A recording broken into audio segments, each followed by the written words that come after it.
Like who's lost? Like who's lost? It's yo, standing there killing me, running my brain full of shame, I don't wanna lose it. Full of stage, trying to find my pain. See the sun coming out of that rain. Minds ain't really not tame, I'ma never slow down, I'ma never behave. Stuck inside this prison, inside this cage, it's taking over.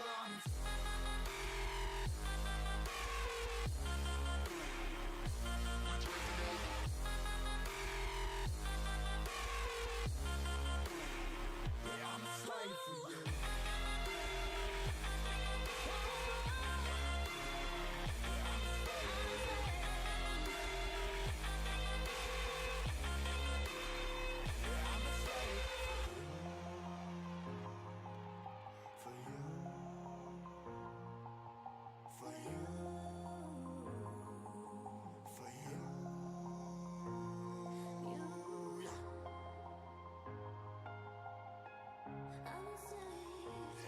Slave for you.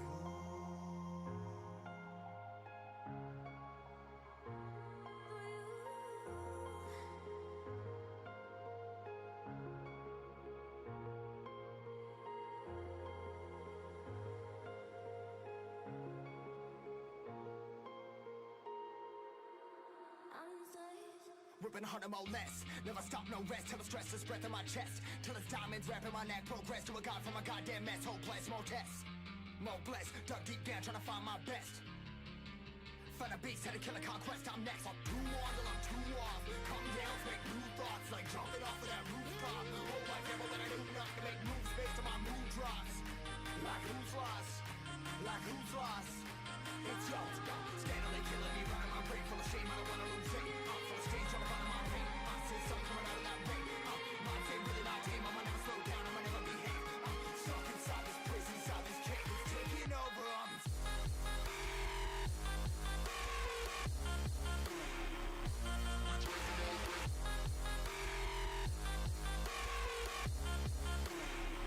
I'm a slave for you.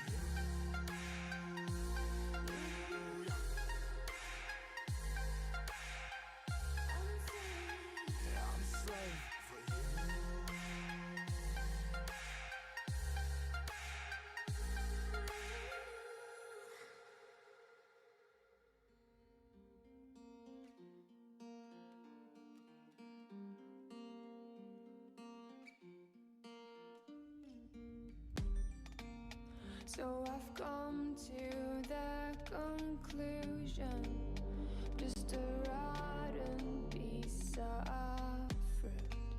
So I'll end up dying slowly, rotting away. See, I just want to be able to climb without a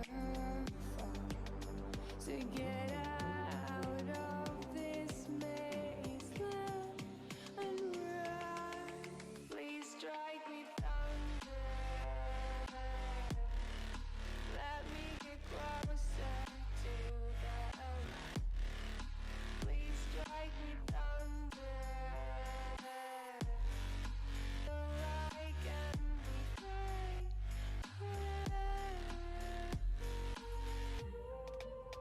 So I've come to the conclusion, I'm just one man amongst thousands. In this world I'll load them, sure they'll do fine without me. The chemicals in my head don't work as yours. Cause every piece of road is a little bit of happiness.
Hello, and welcome back to another stream of Boomeadow Builds the State of Anarchy. We have been working on the Feywild. We've been working on the material plane, and finally we have come round to working on my world's version of the 9 Hells, as seen on the screen. It has been a lot of fun so far. We are actually working on the bottom right-hand side, and hopefully we will get this finished in the next few sessions, all of the maps, but we will see as it always goes. As you can see, we have started it, and you can see the names of the circles as they go. And so this is what we've been working on. I hope you are all doing well wherever you are in the world, be it morning, afternoon, evening or night. It is currently about 8:15 where I am in Australia, so it is wonderful to have you all here to join me. So we will dive right in and basically keep designing this world, I guess. So how have all your weeks been? Mine has been okay so far, I think.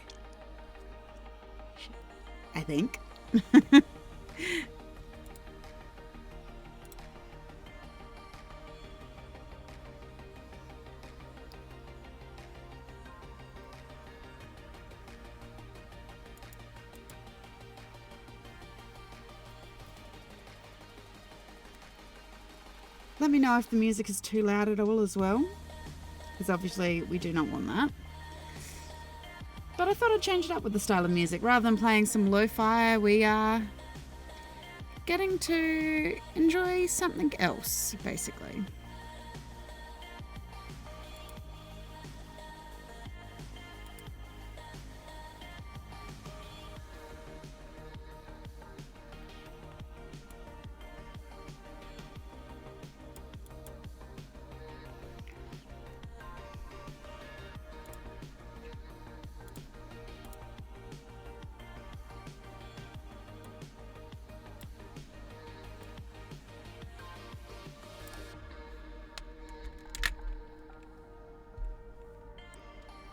So this is my homebrewed world that I have actually been building over quite a while now, actually.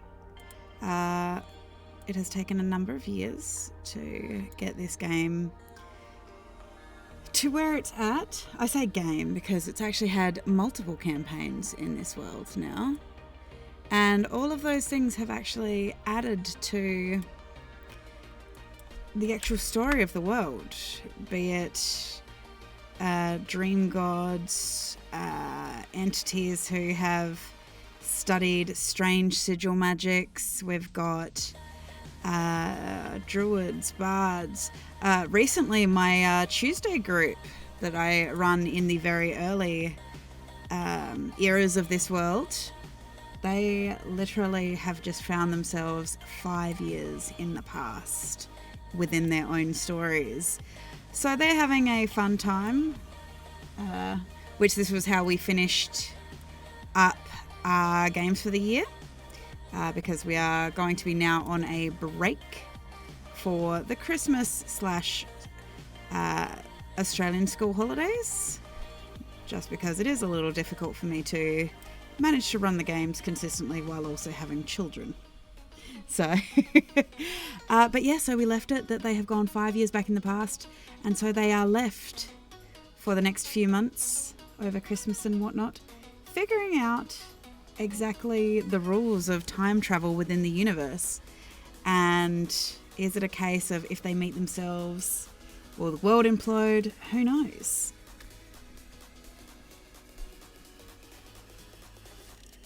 Yes, they don't know, so it is something that they are having to figure out, basically.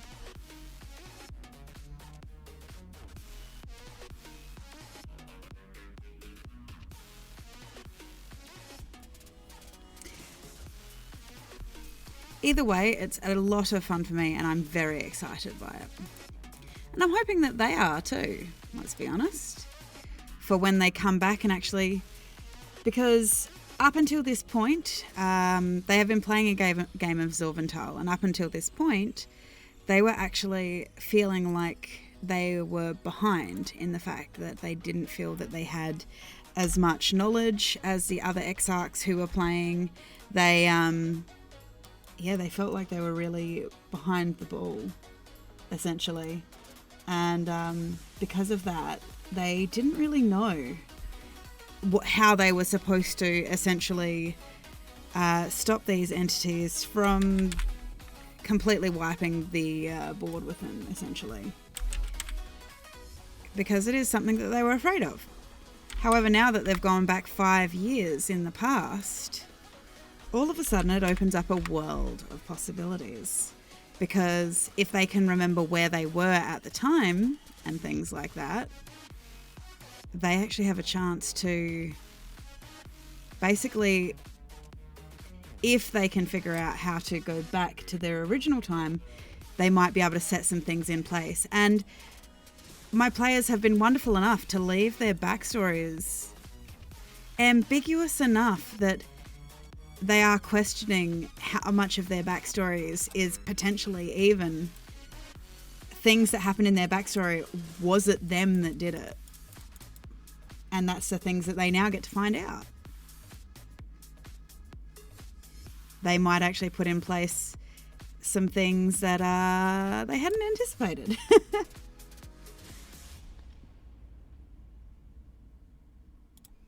So I'm looking forward to seeing where it's going, basically. But they do have that ever-present fear because they don't know how mechanics, the time-traveling mechanics in the world work. They are afraid of things like meeting themselves and what's going to happen with that, and, you know, the very obvious things that come with having time travel and things like that in a world.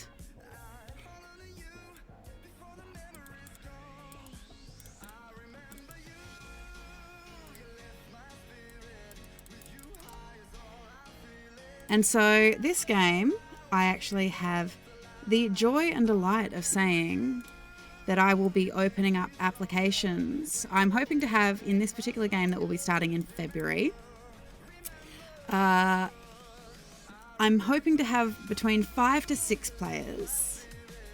And in that, obviously, I'm opening up applications on Roll20 as of tomorrow. If you are somebody who would, you know, after hanging around and hearing some of my world lore and the way that I run things, and maybe even catching me over on Evil One's channel. Yes, over on Evil One's Twitch channel as a player, getting to see a little bit of the chaos. I'm actually going to be over there shortly because in the next few weeks or so, we are actually trialing a a Power Rangers game. So we are very excited about this. I am actually playing the Blue Ranger. So I'm very excited to actually get involved in this. Longtime friend of mine and player, he plays in my Tuesday game. He will also be joining us. And this will be the first time we've actually played together. Not as a DM and player, but the wonderful Psych.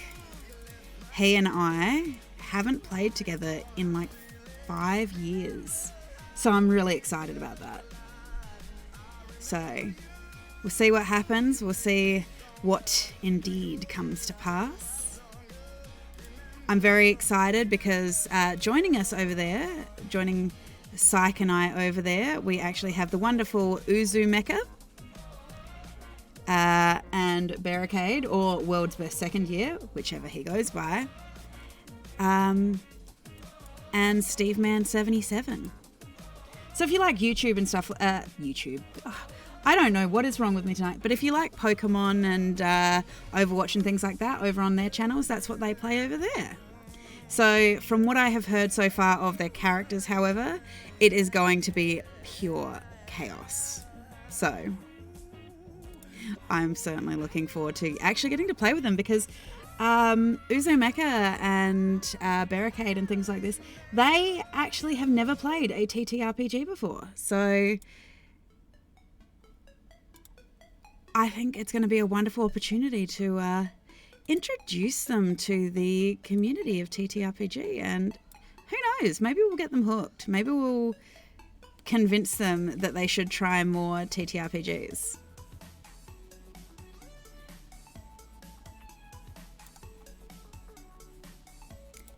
Which, if that is exactly what happens, I will be so happy, because I think everybody, if given the opportunity, should get to play a TTRPG. What be it,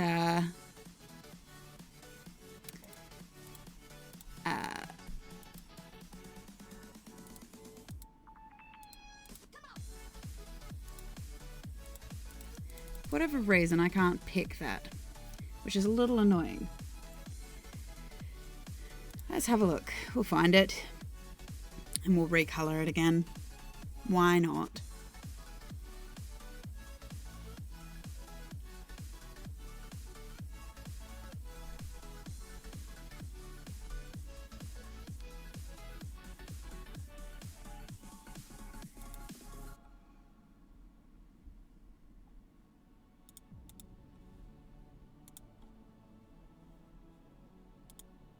There we go. For some reason it wouldn't let me click it, but I'm trying to think of what else I've been up to, because if you're at all interested, I'm very, very excited because I actually have an upcoming job with an author that I worked with before. For those of you who don't know, which is probably pretty much everyone, for my day job when I'm not streaming, I am an audiobook narrator.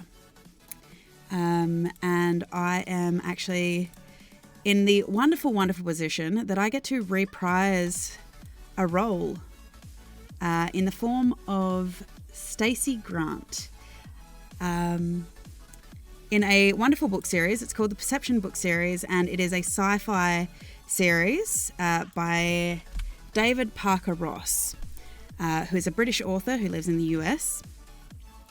And he has basically written a wonderful sci-fi series called Perceptions about the rise of a genetically modified soldier called Jenna Plural. And all of the books in the series are actually written from different perspectives. Basically, Jenna essentially saving America falls, and Australia falls in the series. And basically Jenna Plural and her band of misfits, including Stacey, decide that they are going to take it back from the Europeans. So the Europeans basically, want to take over Australia, want to take over America, and Jenna and her friends will not have it. So if you ever want to check out some of my work, go over there.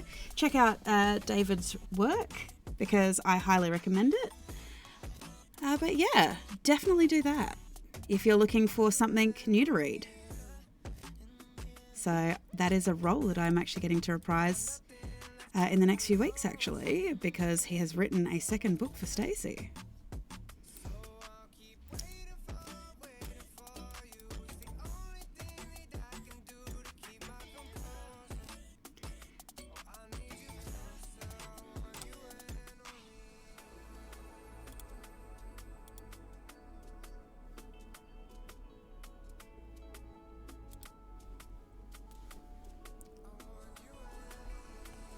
Okay, so we've got lots of cliffs in already. That's good. We'll get to shade all of this. This will be fun. I actually have a lot of fun doing like this, figuring out the shading. And if we have a look back at the map of Nethraeg, you can see how I've matched it all up, and it's taken taken time to get there, but by the time that this is done, hopefully it will look just as good. Fingers crossed.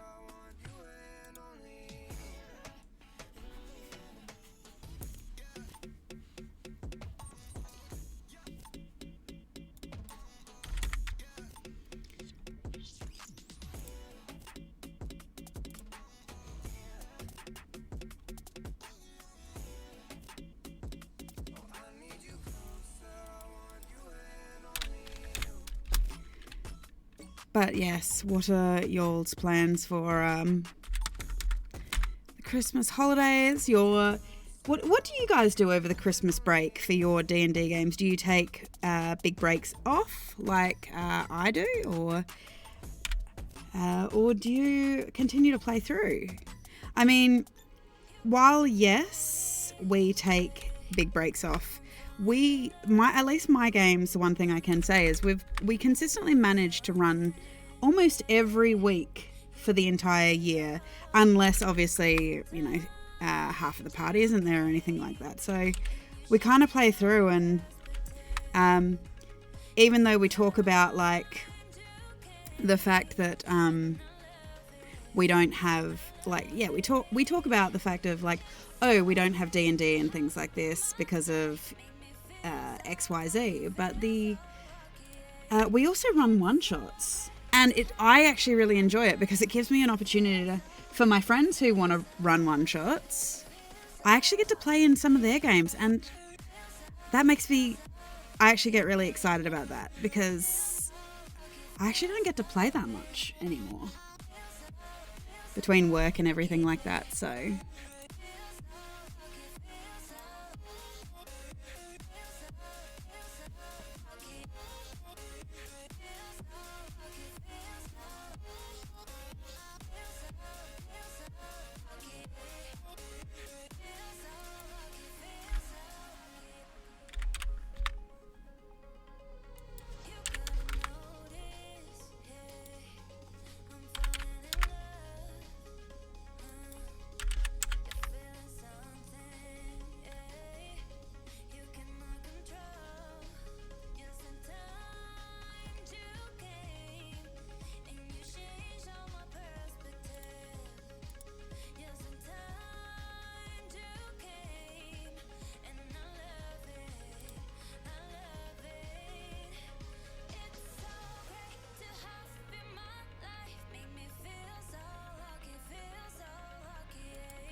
So yes, but I think this is the first time you guys are actually getting to see, like, I know that I've talked about the names of each of the circles of hell, but you're actually getting to see the actual names written, which is exciting. I say it's exciting. It's exciting for me.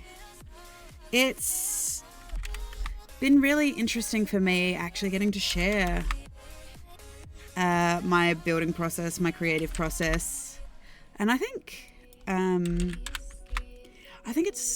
it's actually like a really fun thing for me that this part of the community. Okay, I think we are back, at least for the interim.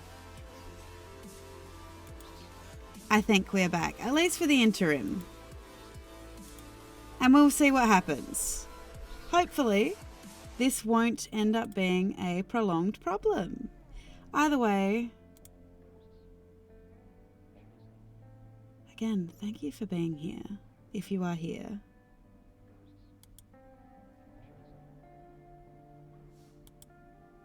Let me know how it's going anyway.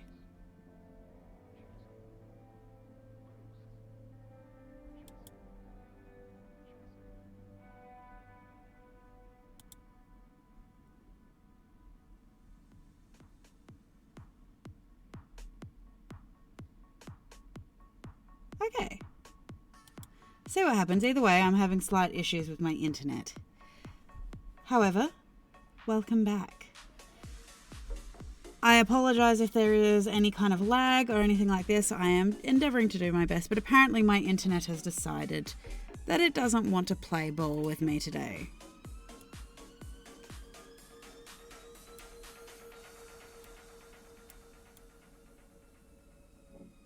Which is always helpful when I'm in the middle of doing something. So yeah. Anyway, I hope you're doing well today.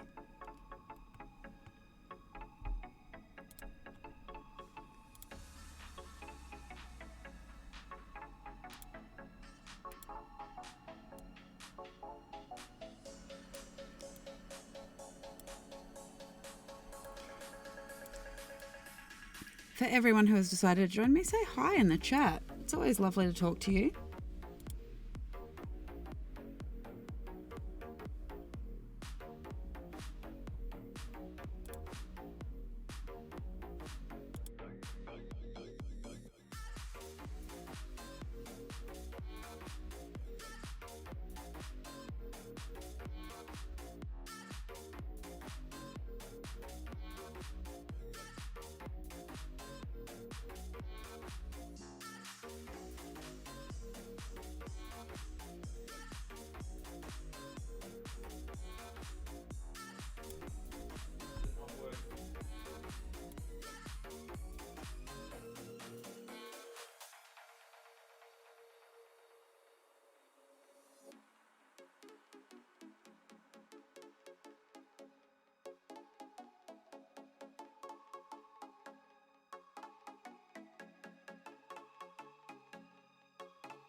so lost, but I held onto what I had.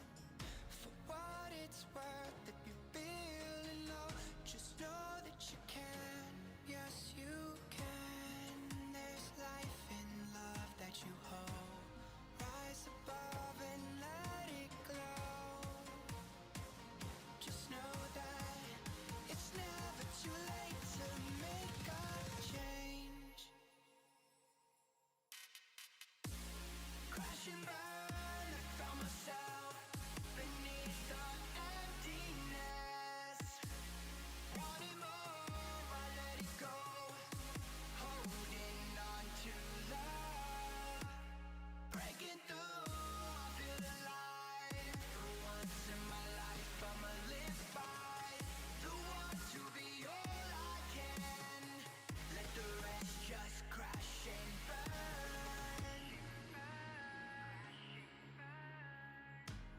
Crash and burn. Oh wow, let it crash and burn. This one for the person who feels alone. This one for the hero who has no home. This one for the one who live for hope. Changing better days. Pick your head up, keep on fighting, living, loving. Make your mind up. If you want it, take it, fly away, soaring high above the clouds. Hear the voices calling out. Oh, you want love. Crash and burn, I found myself beneath the emptiness. Make your mind up. Wanting more, I let it go. Holding on to love. Breaking through, I feel alive. For once in my life, I'ma live by the want to be all I can. Let the rest just crash and burn.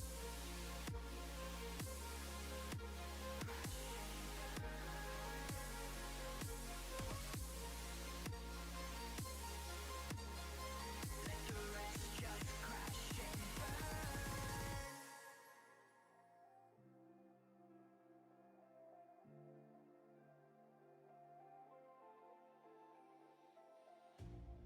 You hurt me, you did, several times.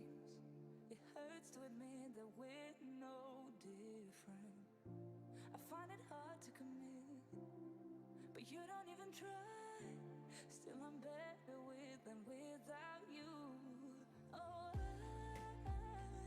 I'm on it, I want it, but why do you seem to call in your eyes? I can't tell if you're here or you're out there. Do you wanna be out there?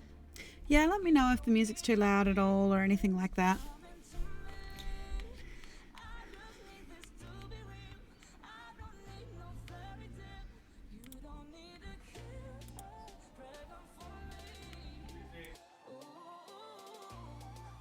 I don't need no fairy tale.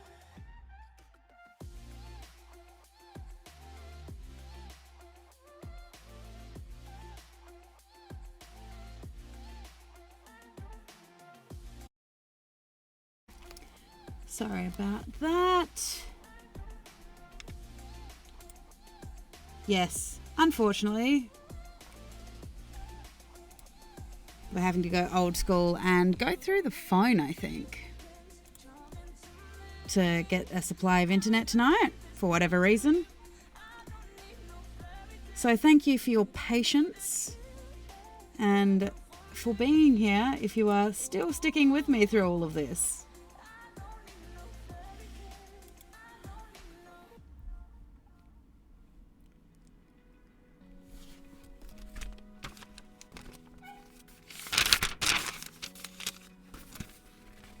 Open eye, feel the waves cut through me, hypnotized So yes, by the sound If you have rejoined me, thank you for being here.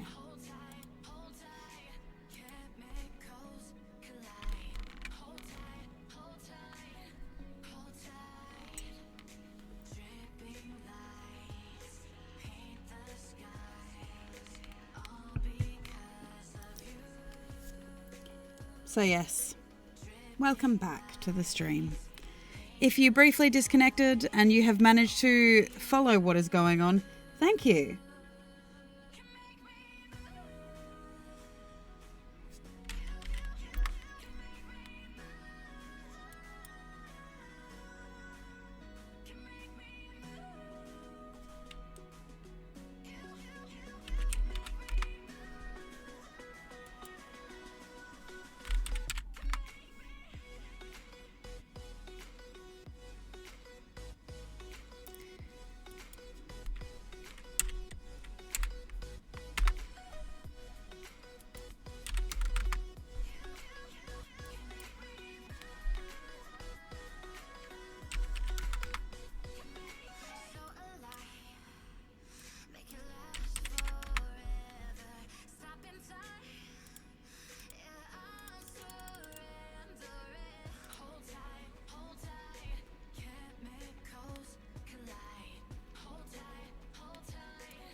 Yes, thank you for managing to follow me over all of the disconnections.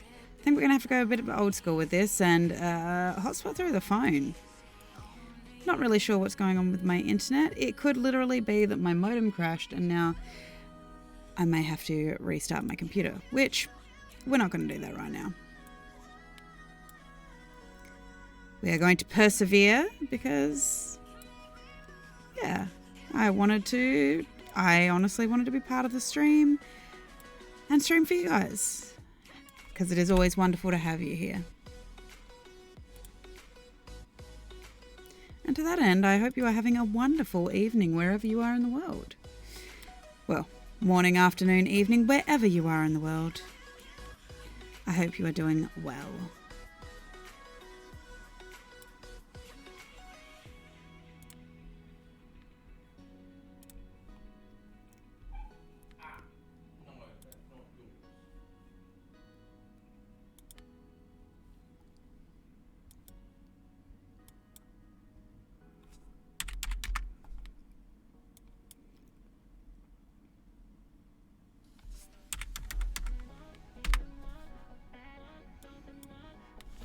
Excuse me.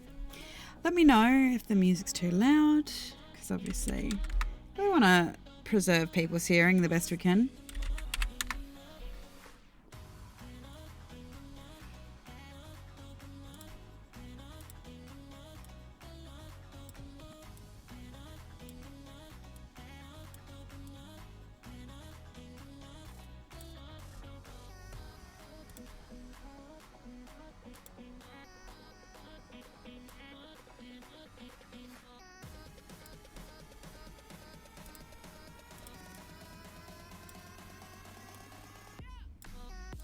All the music so far tonight has been by No Copyright Sounds, which I actually really like their live stream. They kind of have a constant music stream going, which of course they do have. They have their stipulations for use on streams and things like this, which is actually really easy, which you can go over to their channel and check that out if you like their music. I feel that it's a little bit more upbeat and poppy than my usual fare of lo-fi.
What kind of music do you guys like listening to when you're world building? I listen to a variety of things at the moment, as you can hear. I've really been enjoying this kind of like EDM and stuff like this. Sometimes I really like the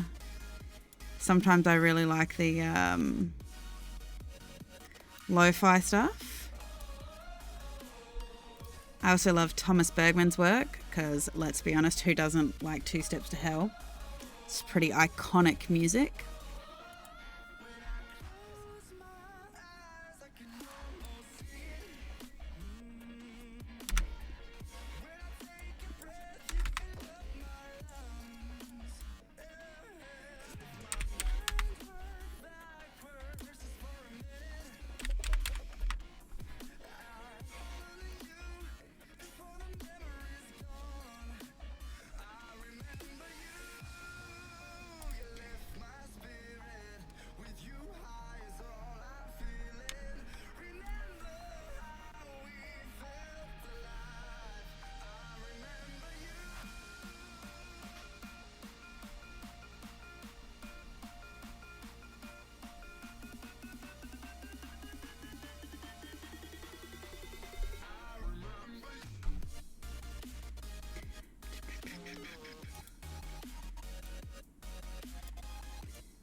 I can feel the power, I can feel the power. Feel the power.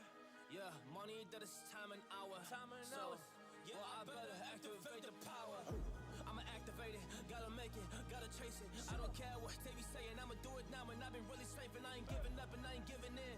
Do it now for the dividends, I'll be on the path. I just gotta get it, cause I got my mind on some bigger things. So man, I ain't gonna give in now, I just gotta live this now. I be gonna be when I'ma kill this stuff real quick. I'ma go take it to town, cause I gotta be that king in the ring when I'm knocking him out when I'm back with the wheel. Cause I am just up on the journey, just know that I'm just going insane.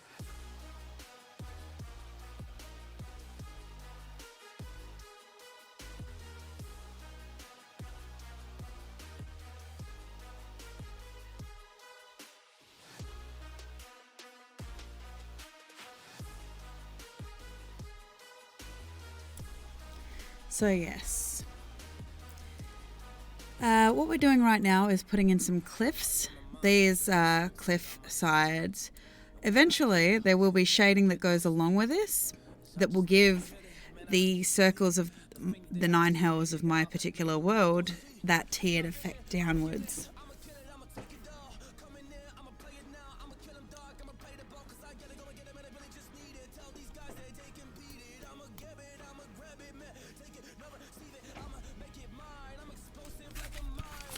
And we also go through and we put in waterfalls where all of these, and yeah, there's going to be lots of really nice shading, hopefully.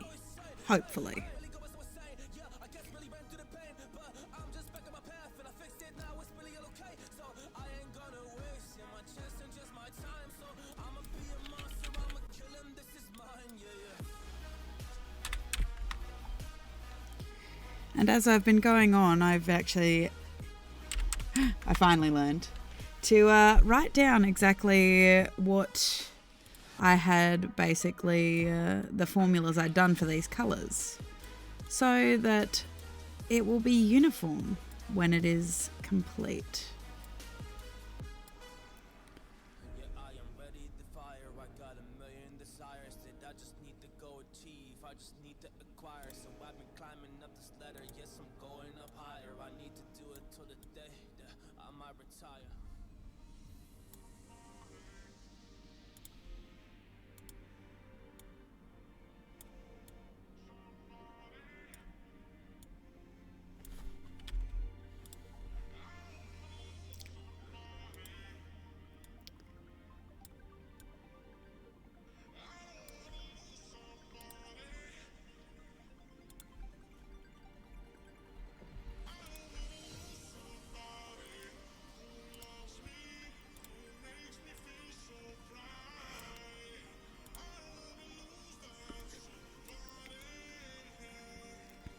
can tell you what though, I have been, as much as I love running my D&D games, I'm really excited for this break.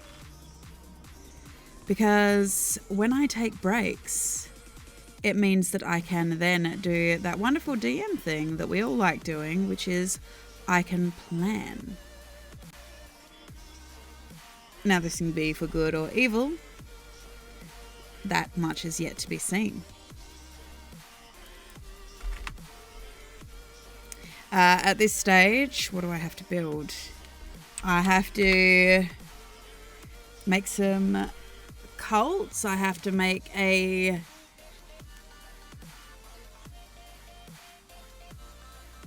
have to make an order of paladins who will be representative of order in the world.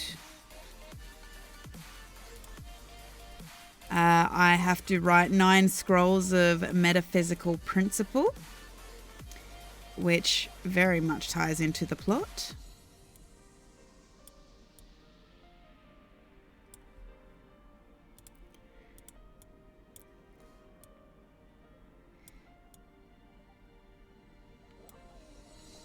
So, yeah, I have a long laundry list of things I need to do for the game to come.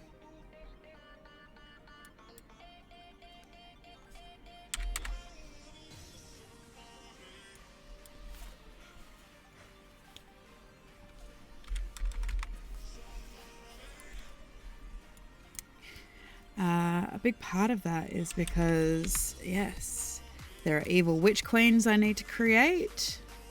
I need to basically some very, very magically powerful places in the world.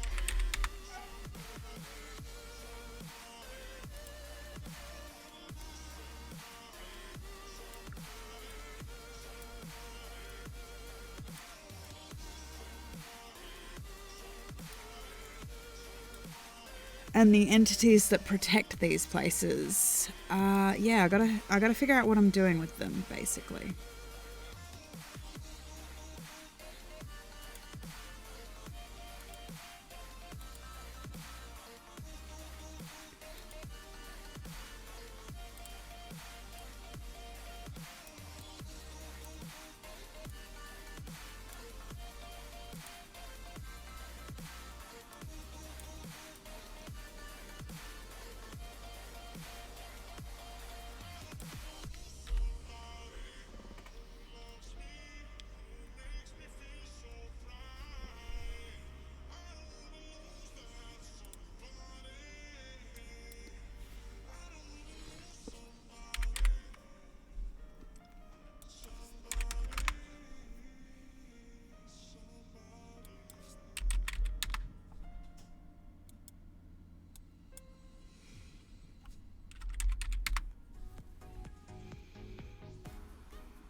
Saving. Tide Runner would be so proud of me.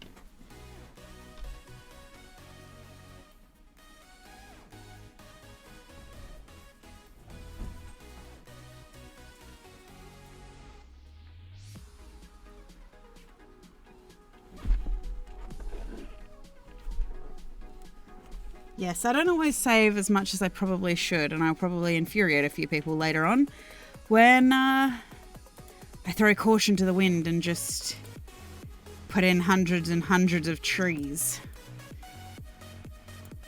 without care or regard for saving.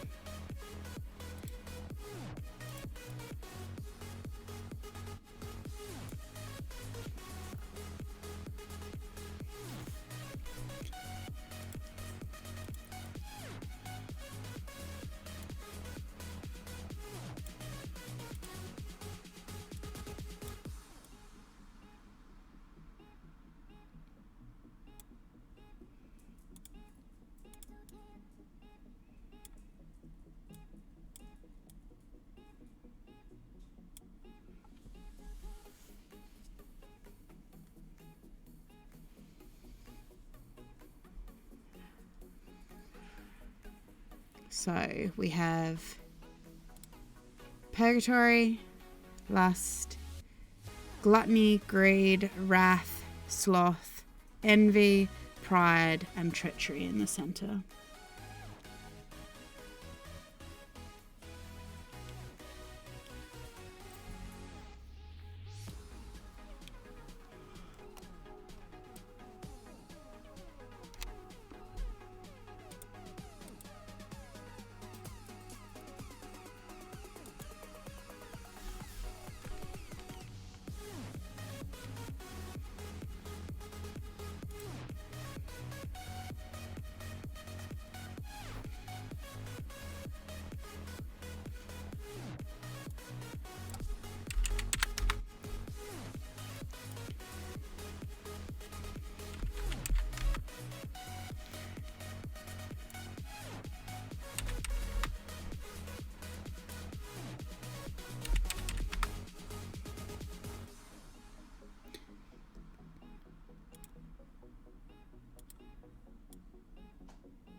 Timeless, sailing through, but tonight, no, we can't go far. And I know it cannot last, but at last I can finally breathe. And I know it cannot last, but at last I can finally see.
Hello, Tyrant Dungeon. Welcome to the stream. It's always wonderful to have you here.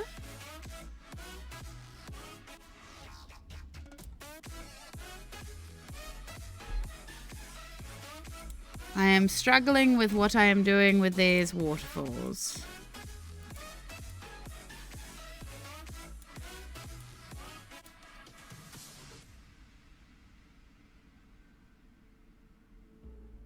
We could be flying free, leave our worries below. Safe and sound, no one around. Say the word and we'll go. Baby, we'll fall. We all go dancing down, and paradise is found. We're shaking up the ground, 'cause there ain't no stopping now. You're in a world between somethings. Yeah, I have that feeling.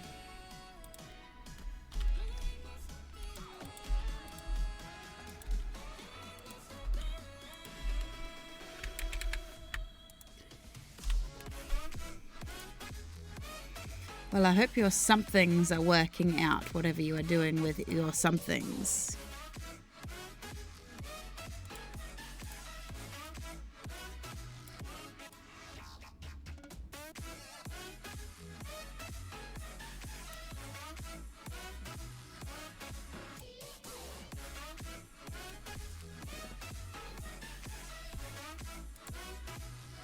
What are you up to? What are you doing tonight?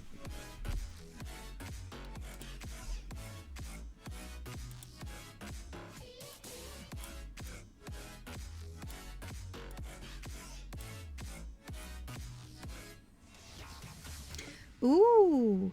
Hi, Bobicus. How are you? Not much. I am world building today.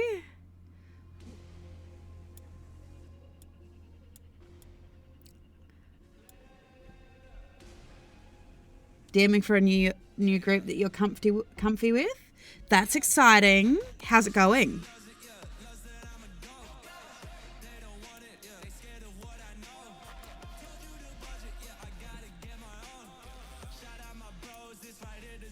Yes, all the prep work. Basically, what this entire stream is all the prep work. Which is just, you know, a prequel for what you're doing for the game.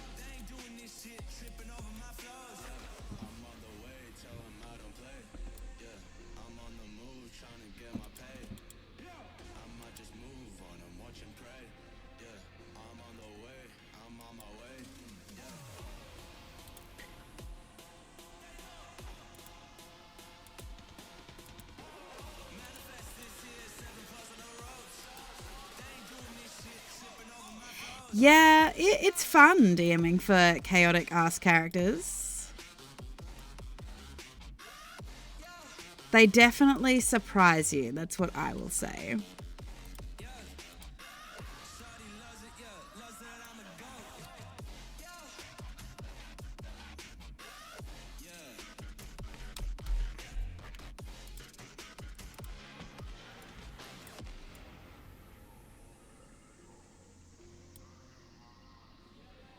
Dark Souls homebrew. Interesting.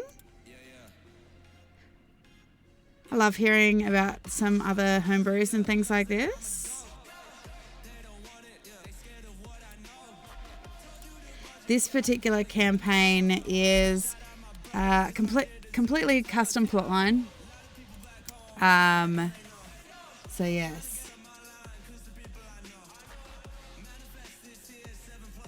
Oh, see, that's impressive, though. That's cool.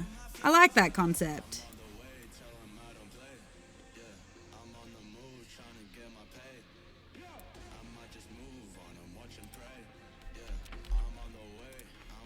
That is an interesting way, a mechanic.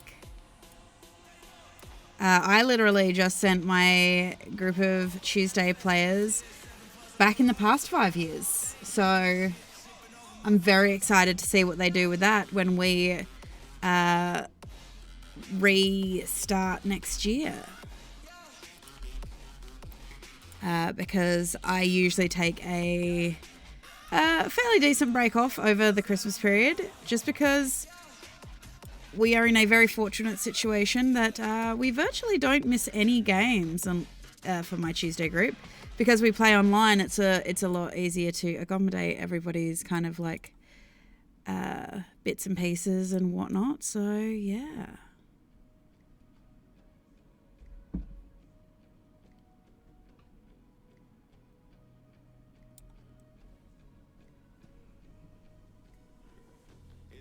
Well, this is the thing. That is the one thing that they are nervous about because they're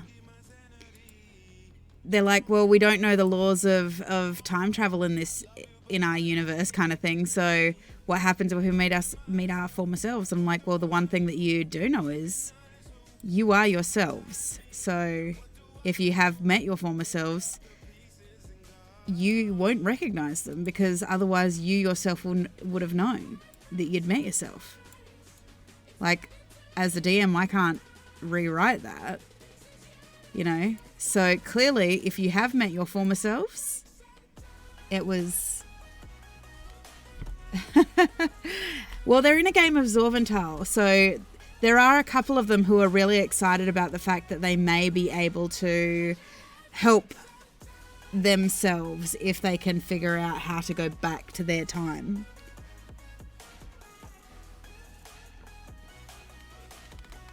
Which I'm excited for because when we started the campaign, they were feeling a little bit overwhelmed by it all because obviously other Zorvental players, i.e. NPCs, know more about the game, know more about the world, yada, yada, yada, than they did. And now they're in a situation where, well, they hold all the cards, don't they? They know what is going to happen. So how can they skew this in their favour? So I'm very excited to see what they're going to do with it.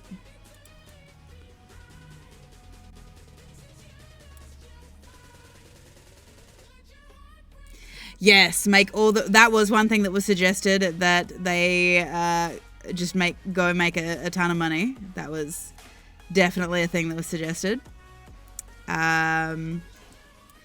Because they've left so many like open-ended storylines for me to play with, they're like, oh, but what about that one time like 5 years ago when my character was kidnapped?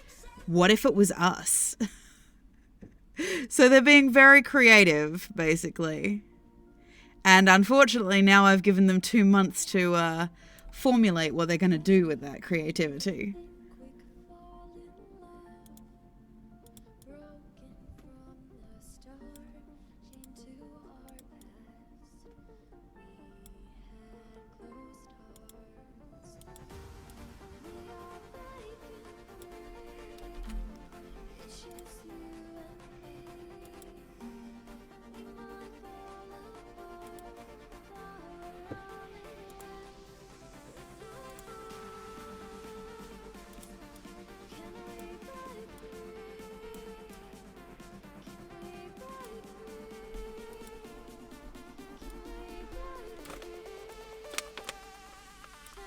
If you can hear rustling from my microphone, my kitten is on the desk trying to get behind my monitor.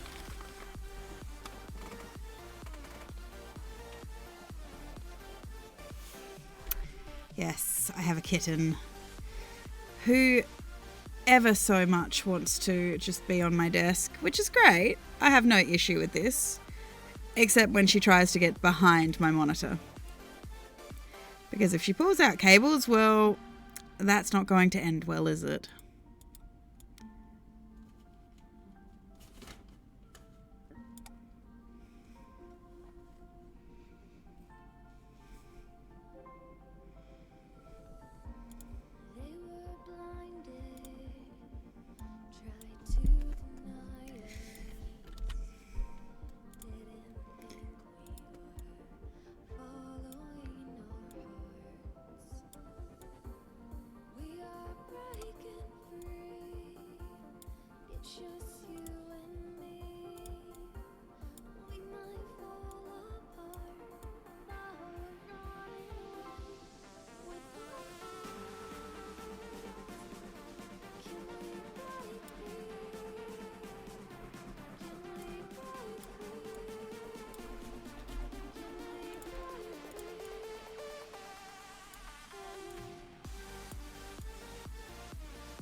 Fair enough, Twitch.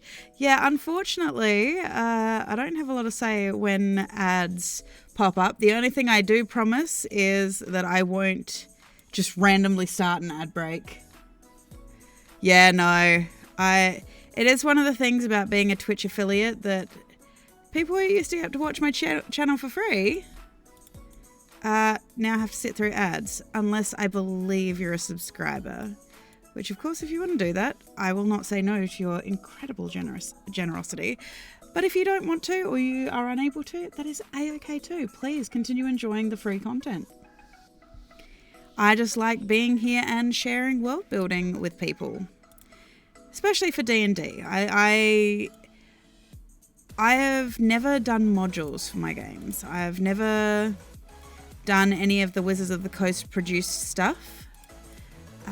Yeah, all of my stuff is custom created basically for my players, and so that means over the time I have amassed a huge amount of world lore.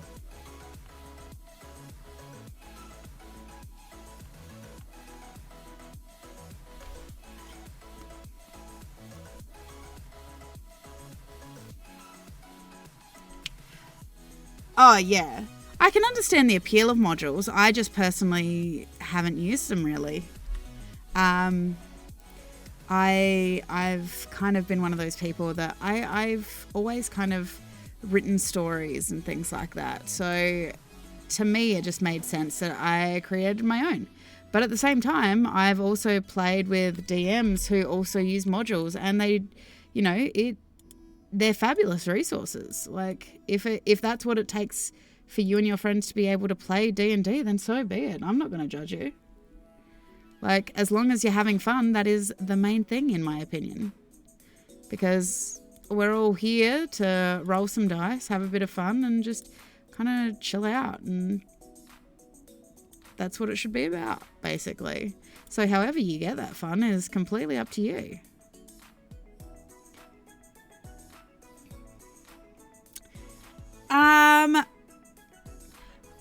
Big dungeons. I'm trying to think the last time I did a big dungeon. See, a big part of the problem is a lot of my groups are very RP heavy.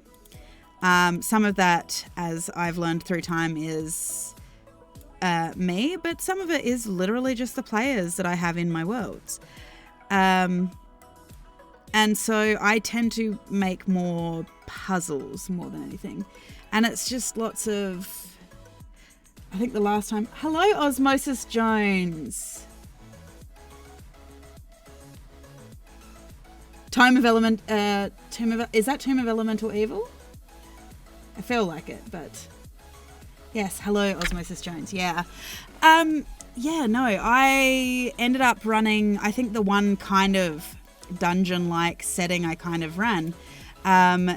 They basically were awakening some elemental powers of their own. One of them was a air realm witch, basically. So a potential ascendant god.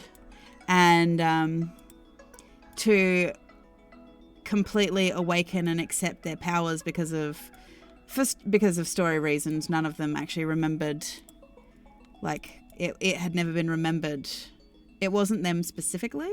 It was also their bloodlines, basically. But because of the events of the story that had happened, none of their races remembered that they were these things. Yeah. But because of that, because they were doing a lot of really air-based stuff, I did a lot of choices. I ended up making it choices, and I let like one of two choices, like truth or dare, or does it mean that there is potentially twice the amount of work? Yes. But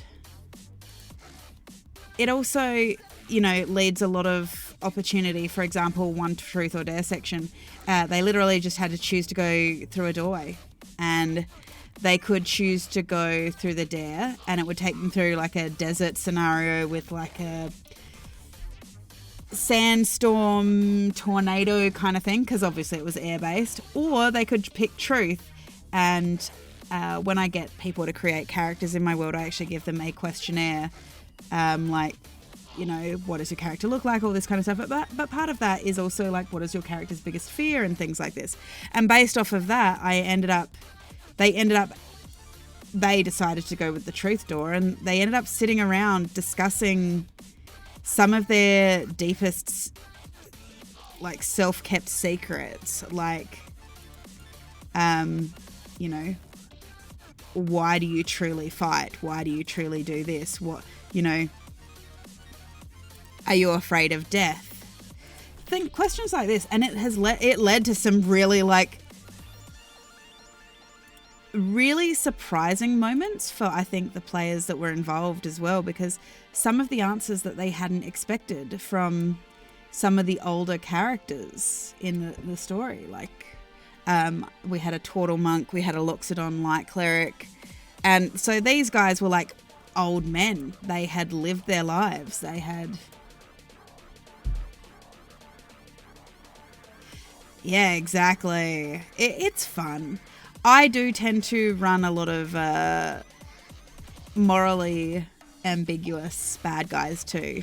Like, don't get me wrong, they're bad guys, but they usually have a reason for doing what they've done, which can be exceptionally frustrating because sometimes, as my players have said, sometimes we just want to kill a bad guy who is a bad person. Nice. Shadow Direwolf. I like that. I have once put a group in a swamp up against... and I had run this... So, anyone who plays with me... Oh, see, that's an interesting concept too. See, you guys are really creative with your bad guys. My bad guys are... I floated this idea of this combat in front of a couple of friends, DM friends, and they didn't pick up the problem either. But it turns out, don't put a banshee in a combat with a whole heap of will-o'-the-wisps. It's a terrible idea. You've just created a kill box. I did not realize it at the time. So to those players I had for that game, I am exceptionally sorry. I as the DM ended up panicking because I'm like, oh god, I think I've just killed. I have potentially just TPK'd my party, and I didn't even mean to. But not only that, I ran this encounter past a couple of other DMs, and they didn't see the issue either. They didn't see the problem. Oh, yeah, no, I know exactly what Munchausen by proxy is. If I've got this correct, it's... You see a lot of cases of it in mothers. There is the potential of mothers who are deliberately keeping their children ill and things like this. And there's a whole heap behind it psychologically that makes it a very sad kind of mental disorder, really. So, yes, I knew exactly what you're talking about. And see, that's... One, it is a very interesting concept. Two... What makes it so fascinating is it's an Eladrin. They're elves. They've got elven blood, like elven lifespans. Like, playing that out for the length of a period of time, that is... I find that very intriguing. Because, yeah, I ended up... as I said just before, I actually have just sent my Tuesday party back in time 5 years. But originally, I had thought about sending them forward, but in talking to one of my players, they were like, you already know why you can't do that, because you already know my character is going to end up being the problem child in this situation, because his character is very protective of his family, and where we had left it is his particular family was in a lot of danger. They had essentially a brainworm sleeper agent situation going on, but what the party knows about this particular character's family is they're a group of assassins.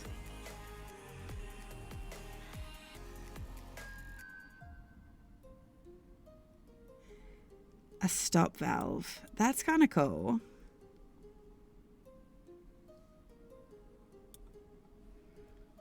I find it fascinating. created the wolf to begin with.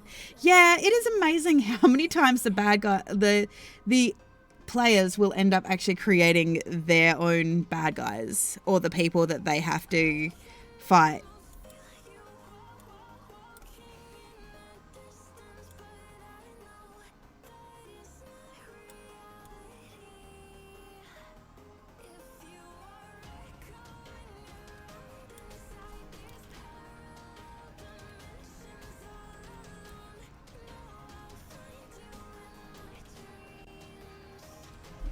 Ah, that's dark and I love it.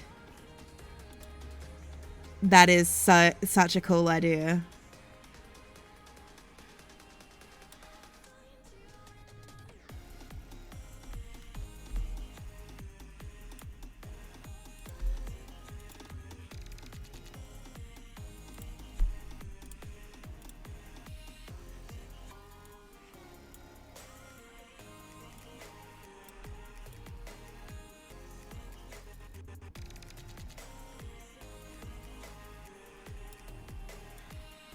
Yes, I love the deviousness of it. That's brilliant. See, I would like to say what currently in the D&D game that I'm playing in, I'm not actually playing a character that I would normally play, because basically we had gotten together and we're like, oh, we'll do a one shot, and so we created characters as we all want to do. And I went, yeah, it's a one-shot character. Why not? We'll create, because the only stipulation was we all had to be grung. So it's a completely grung game, which you can catch me playing because we do stream it here over on Evil One's channel. You can find that information down in my About section. And we do that on the opposite Wednesday nights from when I stream. So you can catch that. But I decided to go, I rolled really bad because we roll for stats, like stat numbers. I rolled really bad, so she's got 6 intelligence and she's a wild magic sorcerer, with a twist, because all of our little grung characters have twists to us, not just standard wild magic sorcerer. Oh no, my grung can roll wild on a 0, a 5, a 10, a 15 and a 20. And she has a custom, I believe she has a custom wild magic table that the DM has also formulated.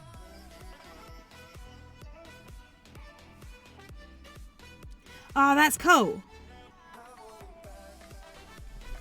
Yes. A 1. I say a 0 because she is capable of rolling a 0 because of her intelligence and stuff.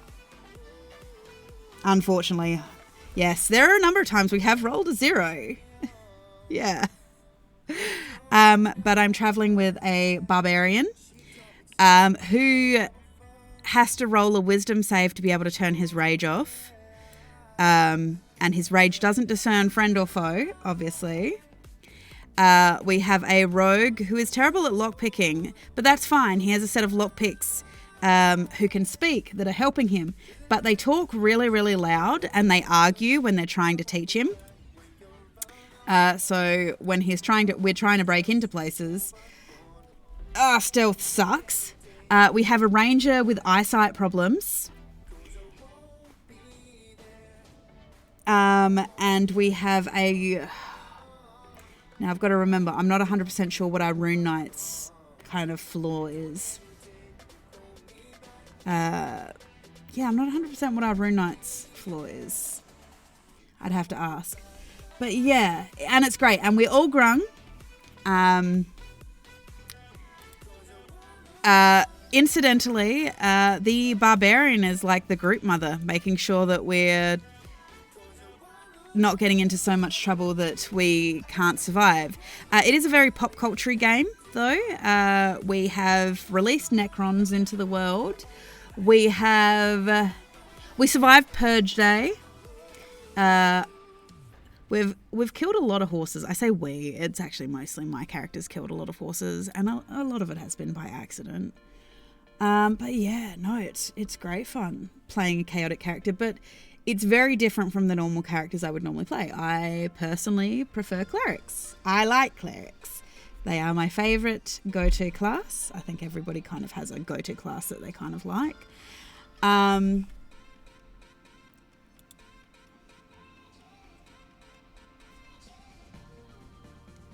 Oh, see, I like that. Yes.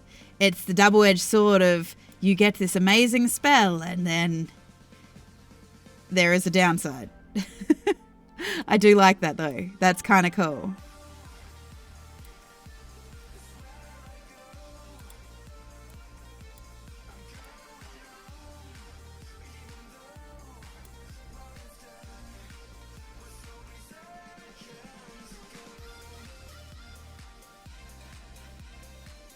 Oh, it's really fun when you get a first-time DM who is actually brilliant.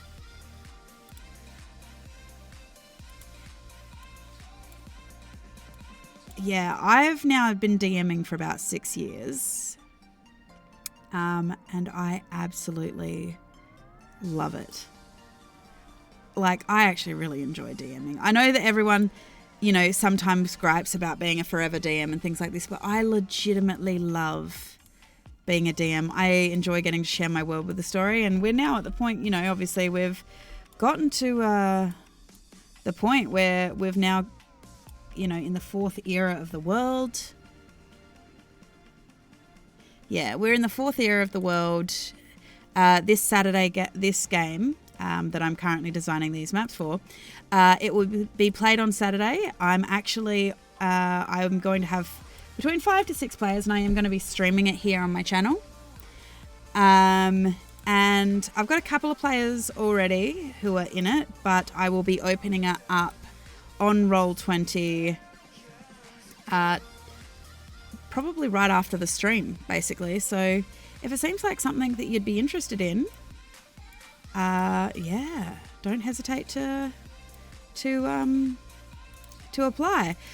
When I say Saturday, I am in Australia, if that is not ridiculously apparent. So we do Saturday nights from 8 p.m. Australian. It will always be 8 p.m. Australian Eastern Standard Time. We're currently in daylight savings. And I will usually run every week. You thought I was a Kiwi? No. I am Australian. I am from South Australia. So I do have a bit more of that slightly British-esque Australian accent to it. So, yes, no, we do have, I mean, a lot of people aren't aware that we do actually have different levels of accent in Australia. So, I know I can read.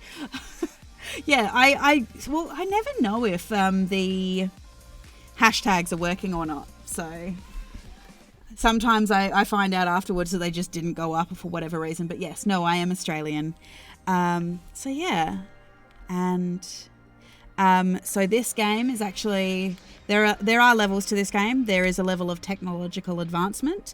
They will be starting the game in the Feywild, or Faerweir as it is known. I actually have those maps already done. So we have Faerweir, we have the material plane, which is known as Anthalamir, and we have Nethraeg, which is the Hells. And the reason I'm doing all of these maps is because in the previous Saturday campaign we had run, it was a very Necronomicon, Eldritch being kind of thing, but basically an event known as the Merge happened. Because the big bad of that campaign was Nyarlathotep.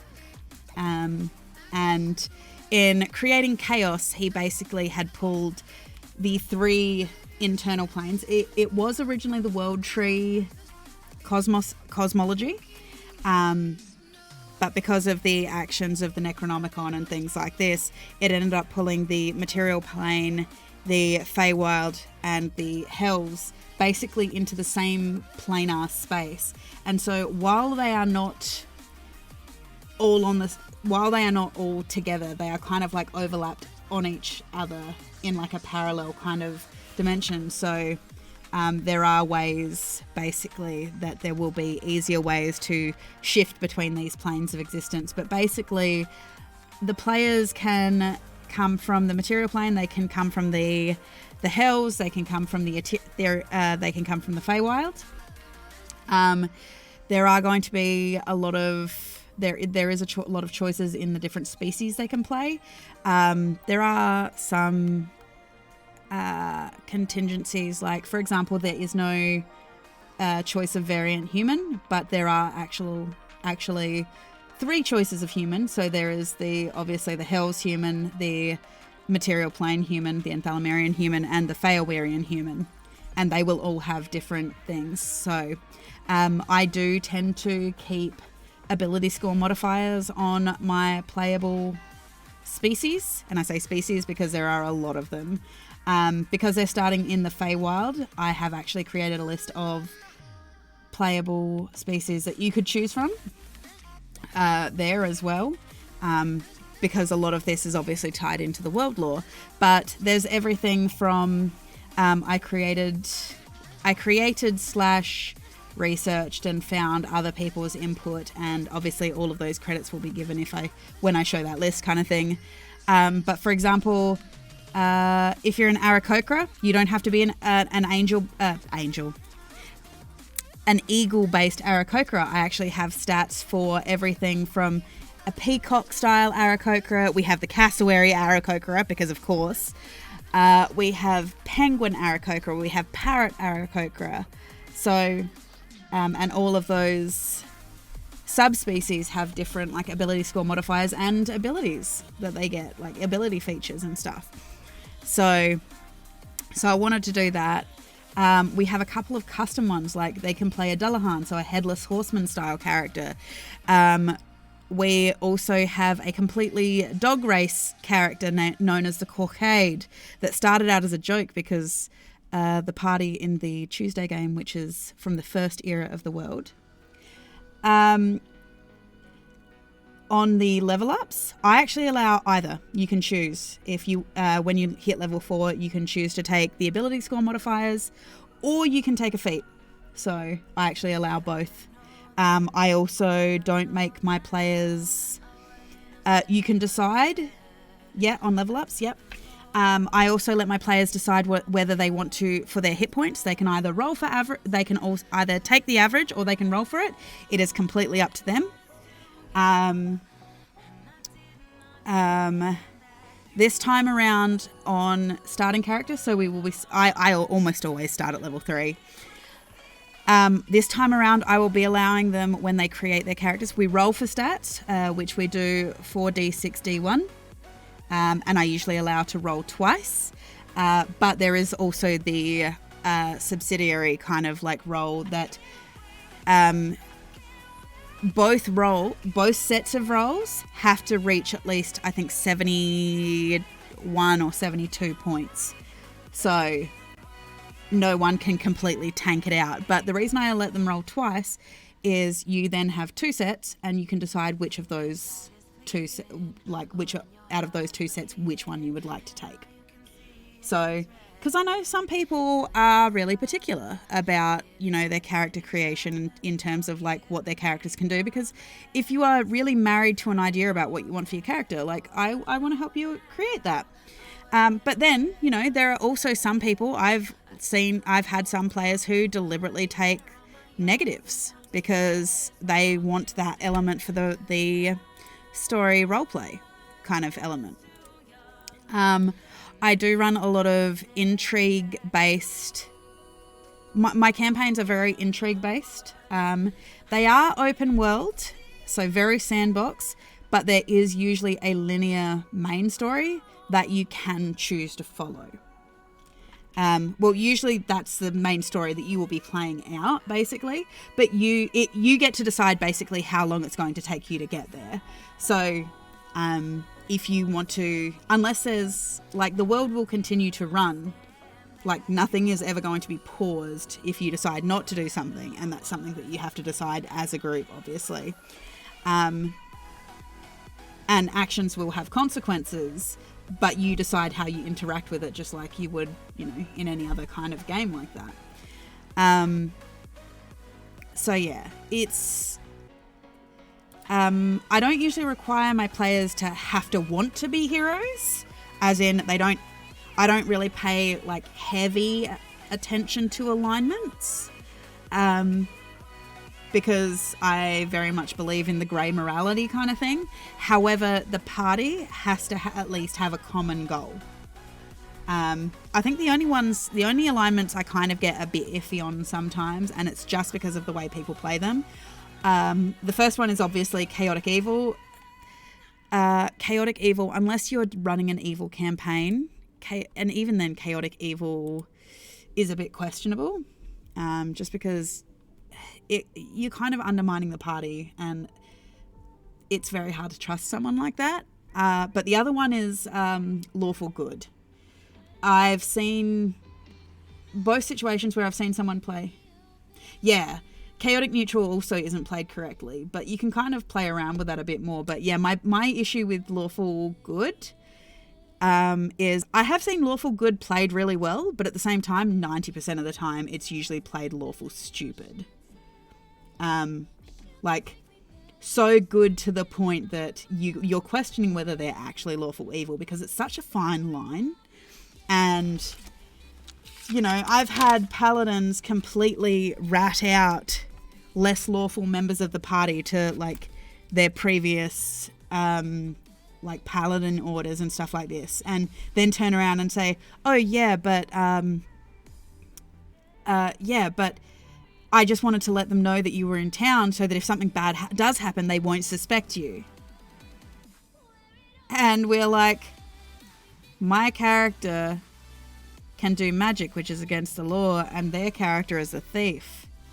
Yeah, all you've done is profile us to your friends. Yeah, exactly. So we're like, thanks for that, buddy. So yeah, but generally I don't mind. If you want to play a lawful evil character, that's absolutely fine, as long as you are aware that you may end up having... Yeah, exactly. I do get it, but bro, yeah. Exactly. I do actually allow inter-party conflict to a point. For example, I will never let other players kill other player characters in a party. It doesn't matter what they did. It doesn't matter how bad they are. It's never going to end well if you allow that level of violence against each other, like killing each other. But that being said, I am A-okay with there being tension. My biggest caveat is, hey, if you and another player are going to fight in character, you need to talk about it out of character and kind of like discuss how far you're going to go with it. Because I don't care, you can stab each other just as long as you don't kill each other, but you also find a way eventually to reconcile it. Like, I don't care if you're good at evil, just... Yeah, exactly. And that's exactly it. So there are, you know, there are lines that I do kind of draw, because I am a very strong storytelling DM. You know, I'm not shy to say that roleplay is my favoured area. I do a lot of intrigue because I have a squirrel brain. It doesn't think in a very linear pattern when I create stories. And so, you know, I like that. So I tend to encourage players to roleplay and stuff like that. But I have been getting better at combat. I've actually been pretty impressed with my last few combats, so win to me. But yeah, no, like, the biggest frustration I've had with some player characters once before was actually one of my most recent parties, because they're like, you know, my character doesn't want to be a hero. Why should I save the world? And I'm like, well, first of all, you're literally holding the Necronomicon. You could have passed it off to somebody else who could deal with this, which, fine, you didn't. That's cool. But why do you want to save the world? Because your character lives in it. You know? You may not feel as attached to the world, but your character's not going to want to die. So, that's on you, bro, like how you deal with that.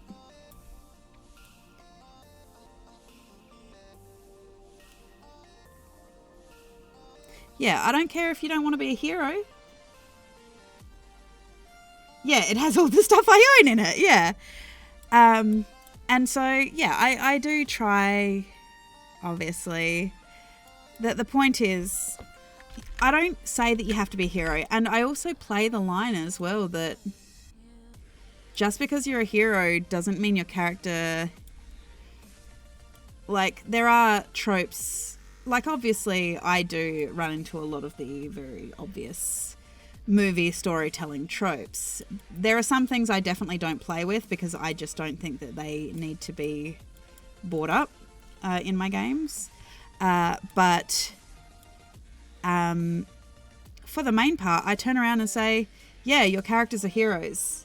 But the biggest thing is with D&D is it's not essentially, like, don't get me wrong, there is obviously the part where you're going to get to where your characters, ideally, you want your characters to win.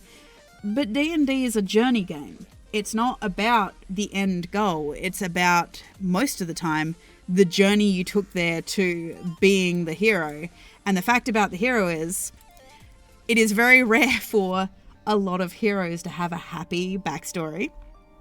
I think we're all aware of the very obvious trope of, you know, the hero's family being dead. But the reality is, a lot of the time for a hero, and this is the reality of it, in the hero's eyes, to everybody else in the world, your character, when they do great stuff that is helping people, they are a hero, they're amazing, all this kind of stuff. They are not having to live with the outcomes of the decisions that the hero had to make, the sacrifices they had to make, the potential PTSD, all of this stuff. Like, there is that element, for example, that, yeah, you can do resurrections in my world. Like, I do allow resurrections. I do allow healing. There are areas with healing that there are limitations, for example.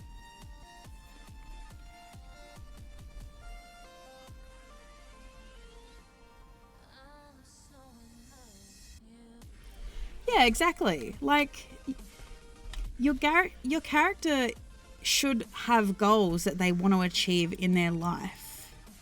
Beyond the adventuring. Because they're never going to adventure forever. But not only that, what happens as your character gets older and things like this? Like, what gets them through the adventuring? And it's one of the reasons why, I have a player who's straight up, every time he gives me a backstory, all of his family is already dead. And I'm like, why have you done this? He's like, oh, well, my family's missing. I never said they were dead. And I'm like, So, of course, I did the only thing possible. I put them in a temple that they had been kidnapped. They'd been kidnapped and brainwashed for 6 years. And they were certain, they'd only seen him the other day.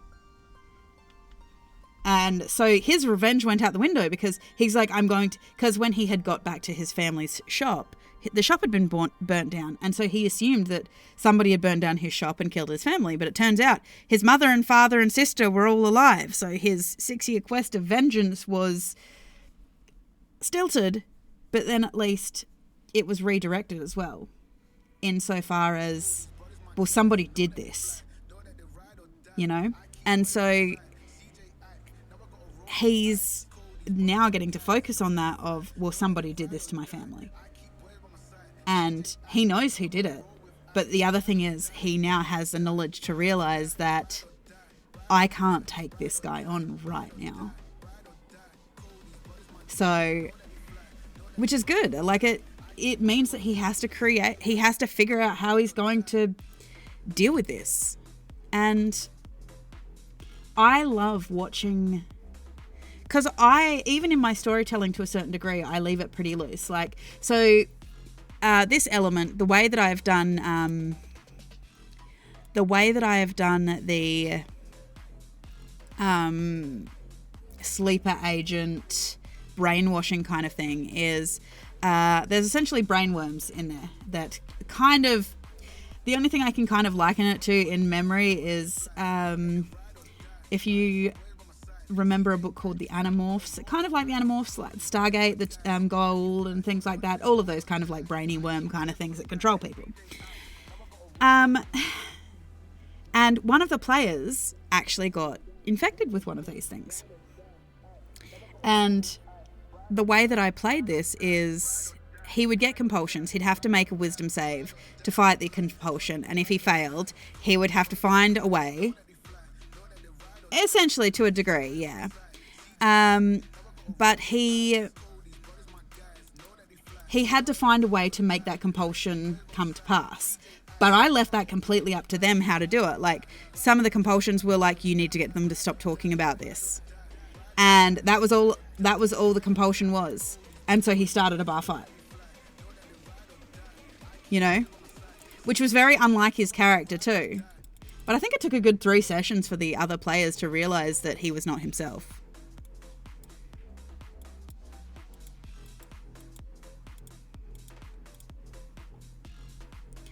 Yeah, it was Illithid's. The game of Zorvental is being played by the Empyrean gods, who are Linorms. So think your giant world serpents and stuff.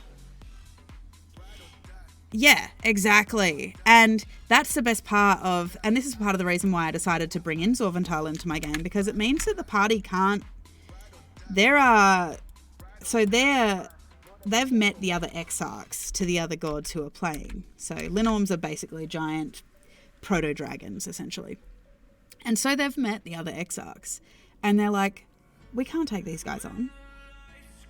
But we also don't want them to win Zorvental. Some of them, it's just simply they don't like the guy. Others, it's like, no, this person is a vile person, and if we let them win, right down to the fact they're like, we might have to make alliances with some of the people we don't like just to get ahead.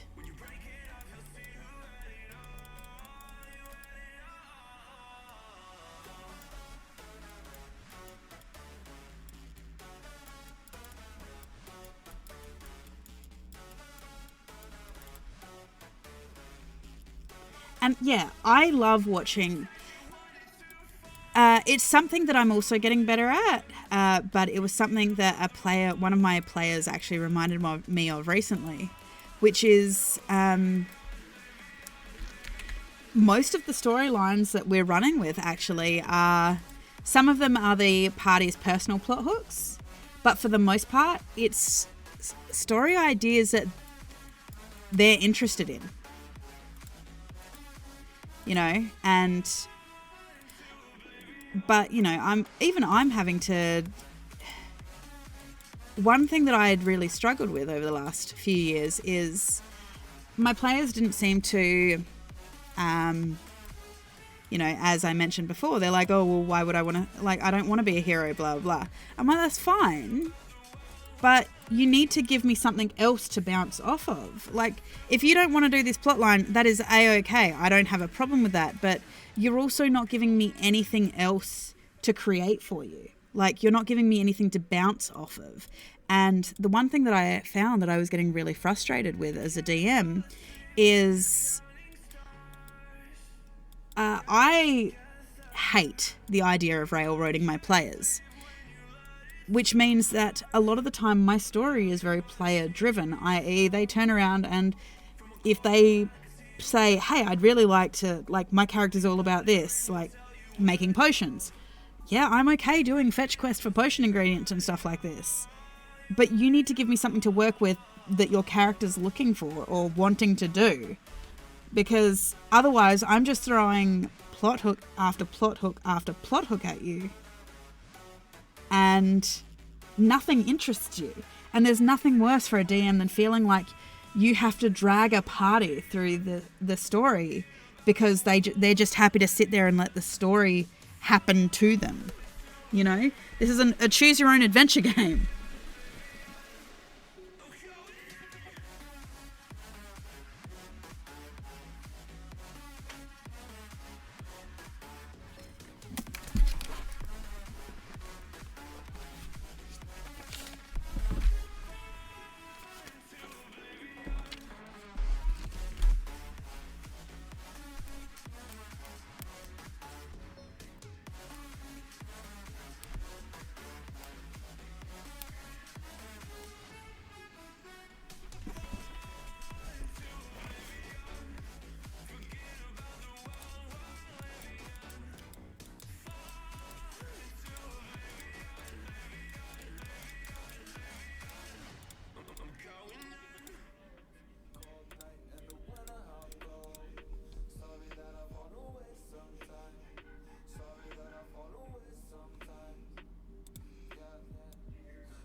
I think there's, for me, the biggest thing is I like for example, because my current party has gone back in time 5 years, the one thing I said to them is no matter what happens, no matter what your characters do in this particular timeline, it is not going to be hand waved of, oh, and you wake up and it was all a dream. No, because that is something that I find extremely frustrating when it happens. It depends on the circumstance, but when it's, for example, like in this particular situation where it's obviously a very intrinsic story thing that's happening, I find it very frustrating in movies when they do it specifically. When they hand wave it and go, it was all a dream or it was all a vision. And you kind of feel duped into this emotional reaction that basically wasn't earned. It wasn't, it ended up having no weight because they're like, oh, it was just a dream. Haha. And that I find is really frustrating. Like, your players want to feel like their actions have consequence in the world. Like, they're actually able to do something.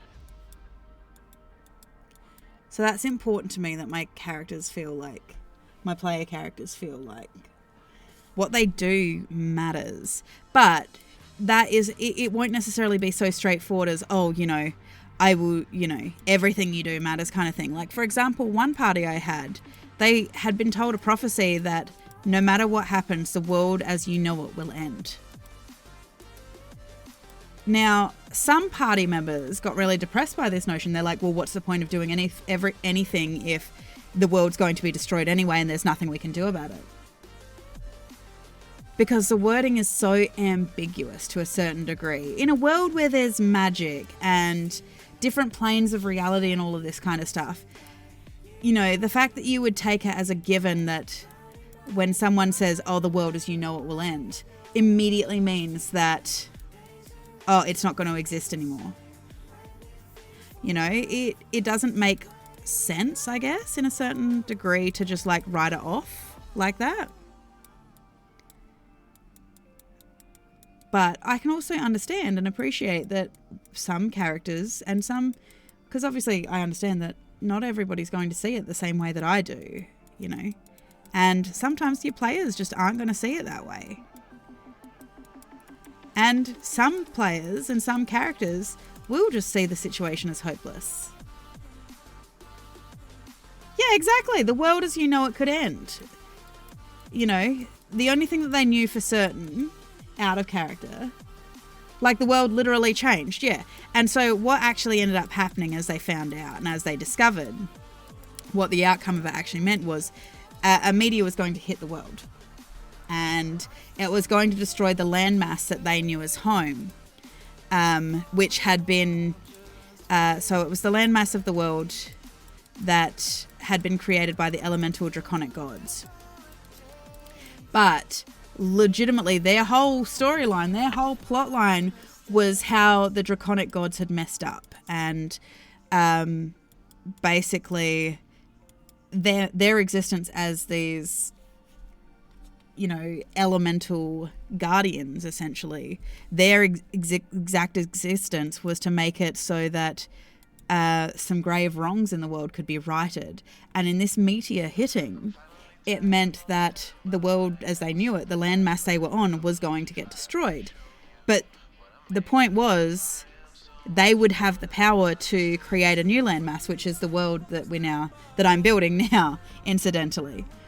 They saved the world, but in saving it, they changed it, So, and it was very interesting to me that some people just immediately took it that, well, what's the point of trying to save the world if there's nothing we can do? And I'm like, well, that's a bit like, in a game where you can literally do anything, why would you just give up like that? But I also understand that not everybody is hopeful. There are like negative people who think pessimistically. So it's really hard to see how you're going to fix that to a certain degree if you don't have the capacity to see how you could fix it. But isn't that why we have parties of 3, 4, 5, 6? So it's not just one person's opinion. It's the group as a whole encourages each other to,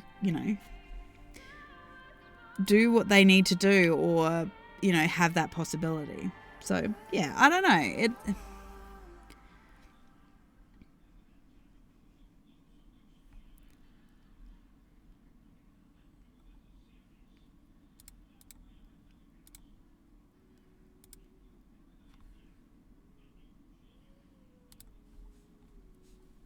Yeah, and that's the thing. Like, I think that's very interesting as well, that from a perspective of that frustration, coming back to that frustration for me, that it just kind of felt like, oh, well, why should we try to fix the world? Just tell us how to fix it. And I'm like, yeah, but that's not the game. Like, I'm okay with the DM giving hints and stuff like this, but this is legitimately your game. You're like, what would your characters do?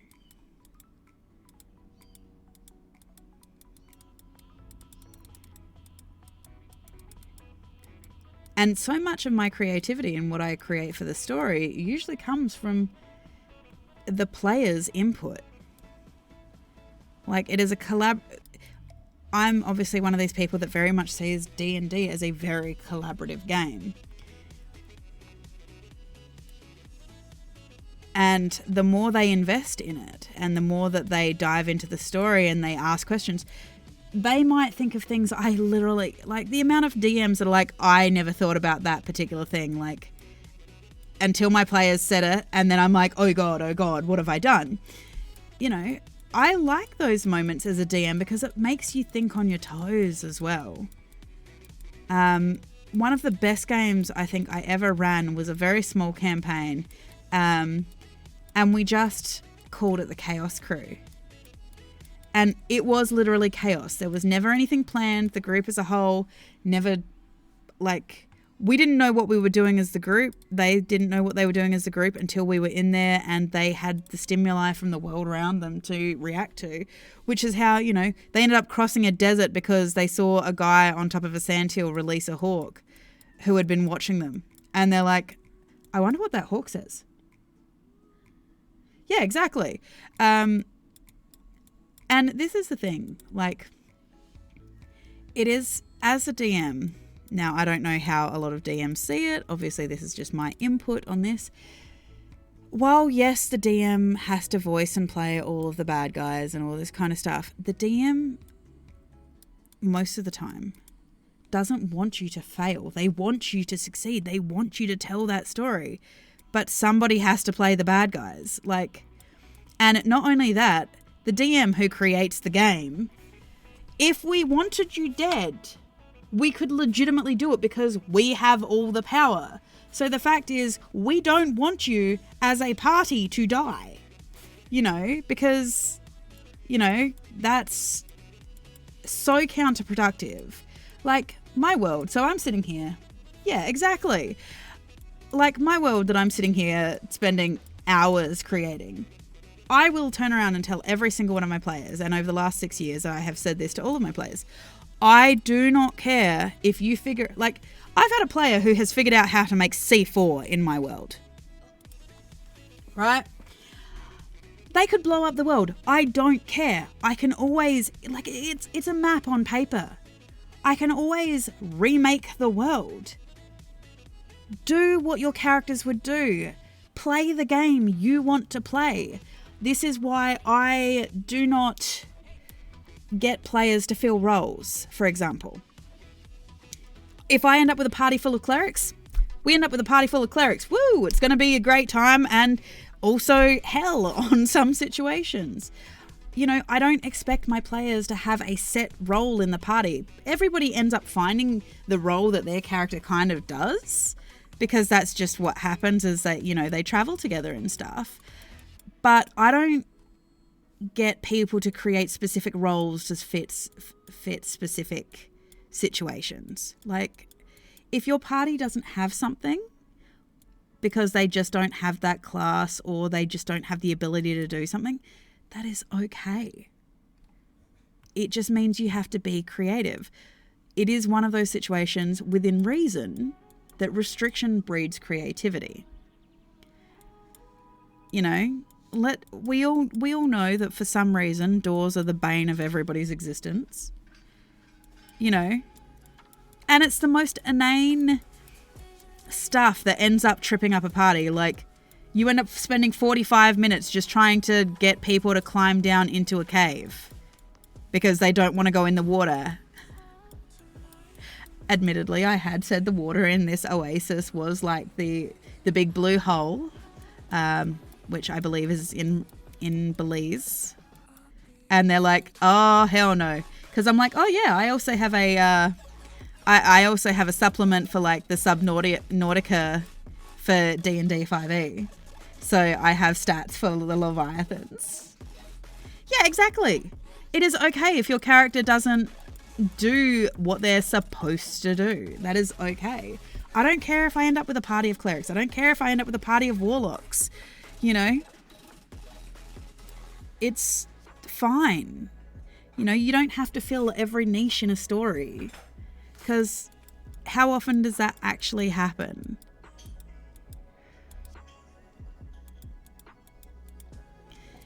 And yeah, so I would much prefer that you tell a story that you want to tell, the story you want to tell. Tell the story that your character would want to play. Like, while the DM creates the world, and yeah, it is my world, your characters are what bring it to life. Well, that's exactly it. Sometimes it just doesn't happen. And I also have, you know, I know Osmosis, you know, this is one of your first times here, but on my time on this, while I've been streaming and things like this, I'm very open about the fact that I have had players that don't agree with me. I have had players who have been really mad at me, and sometimes it has we've ended up parting ways. And, you know, I know that there are RPG horror stories out there about me.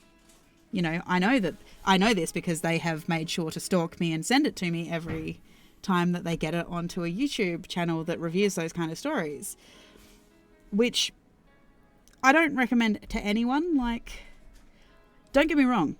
I definitely agree that not every party is for every person, and not the way that every DM is going to DM is going to be suitable for you. Yeah.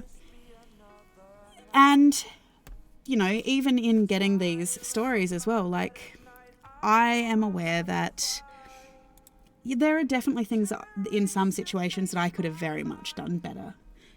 You know, and it makes me sad that people left my table not enjoying themselves. But it happens sometimes. And the biggest takeaway that I've learned to take from it, because it did cause a lot of anxiety for a long period of time, and a lot of anxiety, a lot of stress. You know, I wanted to give up DMing and stuff like this. But at the same time, you know, if it was as bad as they were saying in these stories for them, I also feel bad. Yeah, exactly. And sometimes player expectations, it doesn't matter how clear you can be. You can do a session 0 and all this kind of stuff. But sometimes a player, their personality just doesn't mesh with you in the end. And I know that some people don't agree with this, but I am a big believer in the fact that no D&D is better than... I'm never going to say bad D&D, because I don't see it as bad D&D. I just see it as D&D that isn't what you're looking for. But no D&D is better than dreading having to show up at a table every week. If you are feeling like you really don't want to show up at your table for whatever reason, like, and exactly, I let my players, I turn around and say, I don't care if it's like 5 minutes, 1 minute before game. If you are not feeling it that week because you're tired, you're overworked, you're stressed, you just need a mental health day, I don't care if it's a minute before game. Just let me know. just so I know you're not going to be there, so we can start on time and things like that. And, exactly. You don't have to put up with that. Like, I understand, and I say this from a point of, like, I know that some people have issues with family and things like this, and, I don't always get along with my family. Like, we're very much a in small doses kind of family. Sometimes you do have to be in situations like this, but generally, if it's something that you're doing for fun, like D&D, you're choosing to be there. Why make yourself suffer? Like, we're all here to have fun, unwind, relax, play make-believe, And that goes as well for if somebody says something to you that they're like, hey, just letting you know, like, this character is making me feel this way. Sure. I have also made the mistakes of asking players to change their characters to make other player characters happy over things that really shouldn't have happened. Like, don't get me wrong, I do believe in stepping in if a player is just going balls to the wall crazy and just making everybody miserable. But in general, if it's just a character quirk that's just frustrating somebody because, their character is consistently like, they don't like something that character does. I have since learned to turn around to both players and say, look, talk about it in character. That is we are grown-ass adults playing make-believe. Most of the people I play with are over 20. And I feel like at that point, it is very much you are an adult. We are all adults here. I know that a lot of us, me included, I don't like conflict. I don't like making people feel bad. But sometimes it's just easier to have that uncomfortable conversation and go, hey, this is how my character feels. Can we do something about that? Because at the end of the day, real people's feelings are more important than a character. And the sooner you get to the root of the problem, the better it is for everyone at the table. As long as you're doing it in a constructive way that's not straight up cruel. That is one thing I don't abide at my tables is cruelty.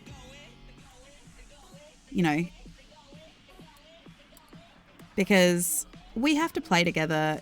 Well, we're choosing to play together. And if you're making people feel shitty, you're going to find yourself as a DM not having people at your table for very long.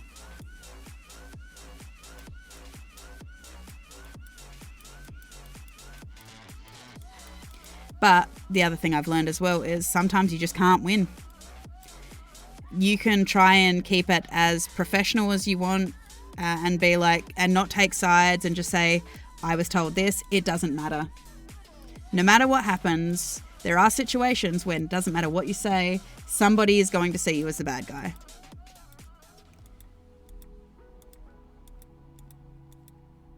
As long as you can be objective about it, because like I said, there were some situations where I'm like, okay, these particular things that they had brought up, they were valid. I should have done better with this. I want to be the best DM I can for my players. And that has also meant that just because I've been criticized doesn't mean that I shouldn't look at it with an objective eye. Like, there are some areas where it was just blatantly crap, but, or personal. But in terms of the DMing, I'm going to take any advice I get on that. Because that's how you get better as a DM. And yeah, over the last 6 years, one of the biggest things I had to learn is I'm not going to make everybody happy. One thing you just got to do is run the game. So now I run the game that I would like to play, essentially. And, let my players choose stuff. I try to get better at foreshadowing and things like this so they don't feel like they've been railroaded and, But sometimes it is nice just to surprise your players too.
Just a reminder to anybody watching, just get a drink. Water, hydration is important. Especially for DMs. We do a lot of talking. And one of the best things you can do for yourself is having a lot of water to drink, basically. It's good for your voice. Good for your voice, good for your health, basically.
Now, the one thing that you'll probably notice is my rivers here are called the Styx and Lethe, which of course are in Hades, and I am aware that Hades is not hell.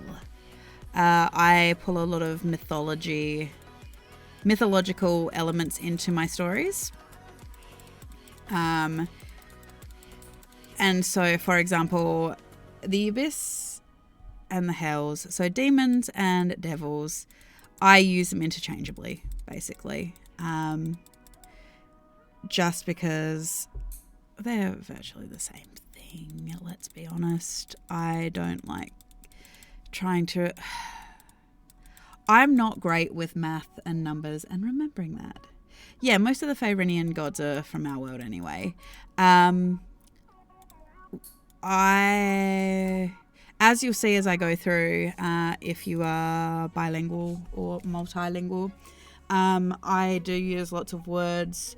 I take inspiration from all different mythologies and religious opinions and worldviews and things like this for my worlds, just because I want them to be fleshed out. There are concepts that I very much steer away from, i.e. tribalism does not equal savagery.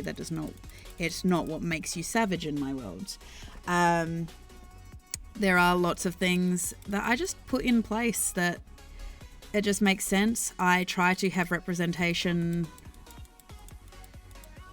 from all differing cultures, and I do like, mainly because I like researching and learning about different cultures and things like this, and I'm aware you could get by with 5. That is impressive. I am sadly solo-lingual. I know that that's not the word for it, but I speak English. But I do a very good American accent and British accent, of course. But American accent because I need to for my job. I'm an audiobook narrator, so a lot of the books I actually narrate in an American accent. So I actually have a very passable American accent. So, yeah. I think there's only one book series so far that I've actually narrated with my Australian accent. So,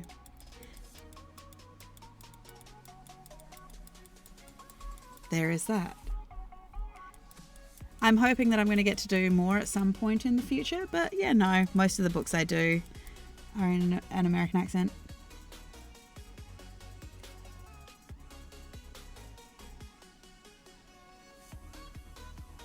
You have to... Where are you from? In a very base overlying thing. Swedish and Norwegian. See, I can understand Swedish and Norwegian are very close. I do... you'll notice that I do also have a lot of kind of Norse references. Because, yeah, one of the things I noticed in mythology were the crossovers, obviously, with Greek... the the Greeks and the Norse gods and things like this, like the Norn and the Fates and things like this, like just those kind of things. But I very much make my dwarves kind of Swedish, Norwegian kind of thing, just because I feel like it makes sense language-wise. Also, I'm pretty sure mythos-wise, dwarves seem to very inherently be within the Norse aspect. So, yes, I do. I like the way they sound. Yeah, dwarves are Germanic, yeah. And so it made sense for me that a lot of their cities and things like this, if we're going away from Tolkien's opinion of Dwarven and things like this, because obviously he created whole languages, I get the impression that they would do a lot of, like, at least in my world, a lot of the naming that they would do of Dwarven cities and towns and stuff would have certain inflections that are Swedish or Norwegian, you know, and things like that. Very rich, rounded sounds, basically, that forgive me if I'm wrong in this opinion and whatnot, obviously. Yeah, there is something about just in listening to the Swedish and the Norwegian accents, there is a roundness and a warmth to the words that are being spoken that seems to give them weight, if that makes sense, in a really weird sense. Like they sound, to me, from like a audio kind of ear, they sound very grounded and rooted and strong, if that makes sense. Not aggressive, just strong. And there's something like about the way that they're spoken, that like it's very much spoken from like kind of the stomach or the chest kind of thing, you know. But that's obviously just my impression of it, obviously. So I'm hoping. Oh, really? I mean, when you take it into consideration with the Australian accent, we are very nasal. We've got that round Britishness to us, but we have that real nasality too. So the only thing I think Australian kind of has to it is you can kind of hear the attitude behind it, which is the joking. We have this word called larrikin, kind of jokester kind of vibe to it that you can kind of hear, and it's just, we're very nasal.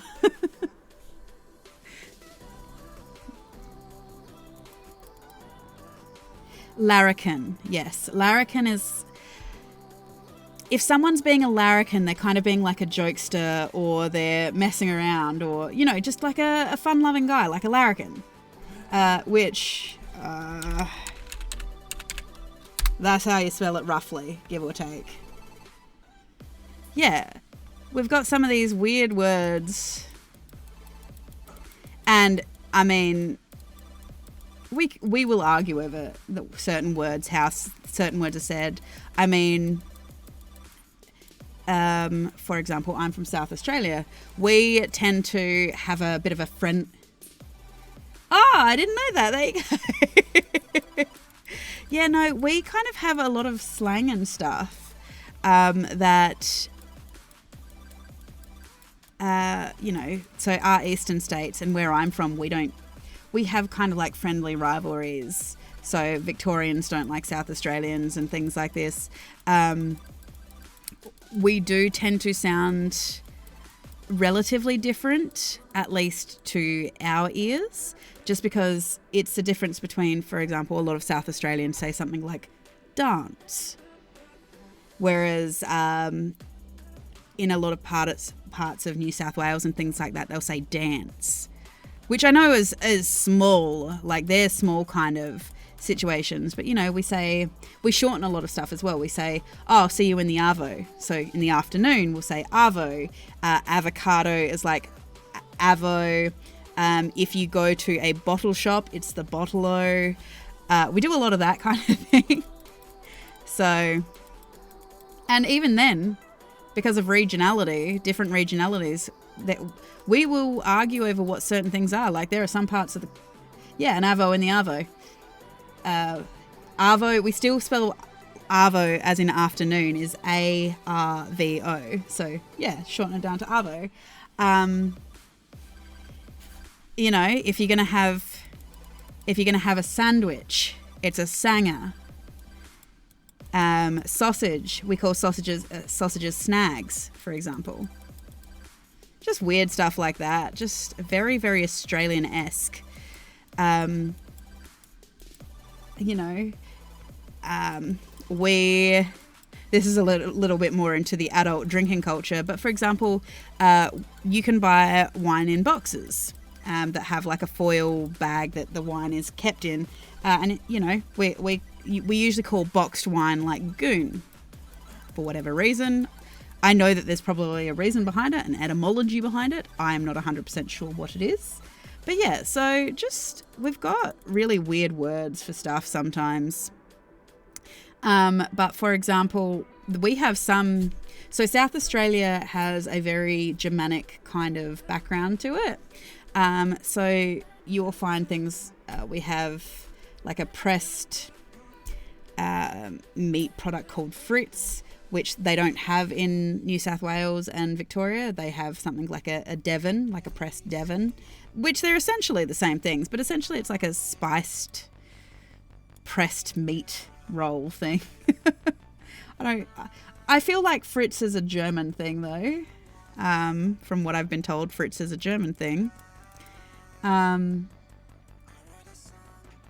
Yeah, we just get a lot more of those kind of elements.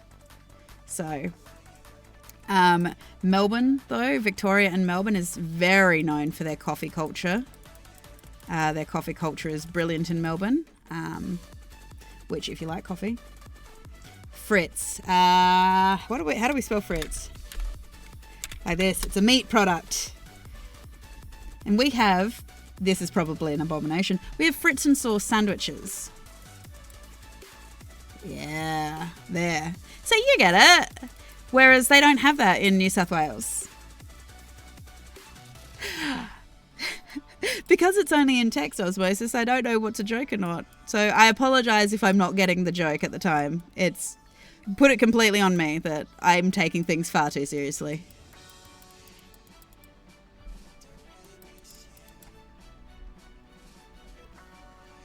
I do also have a tendency to do that, so I do apologise.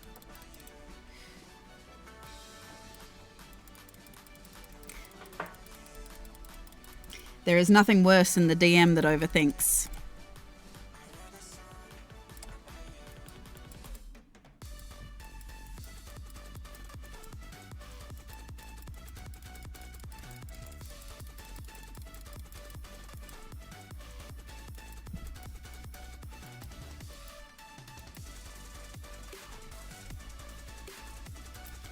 But yes, take this though, Osmosis, as my appreciation of the Norwegian and the Swedish accents.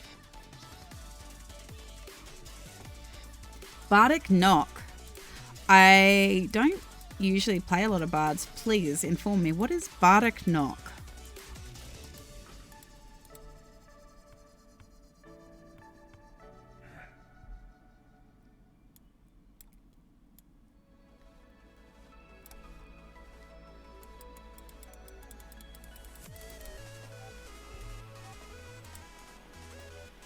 Ah, I like that, but it only works once.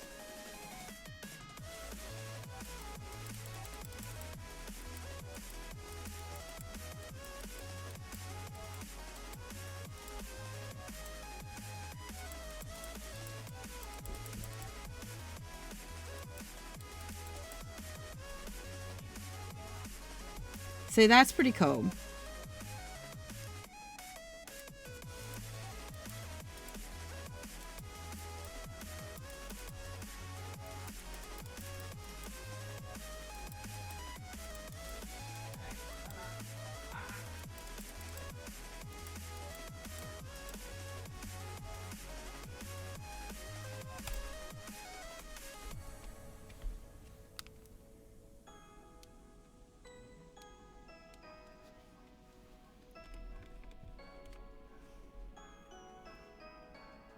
You know what, though? The amount of doors I've put in my game that are not even locked. And somehow the players still struggle with it is hilarious. Because it is literally, they could have just knocked or tried the door. Yeah. I feel like at this point we just overthink doors in D&D.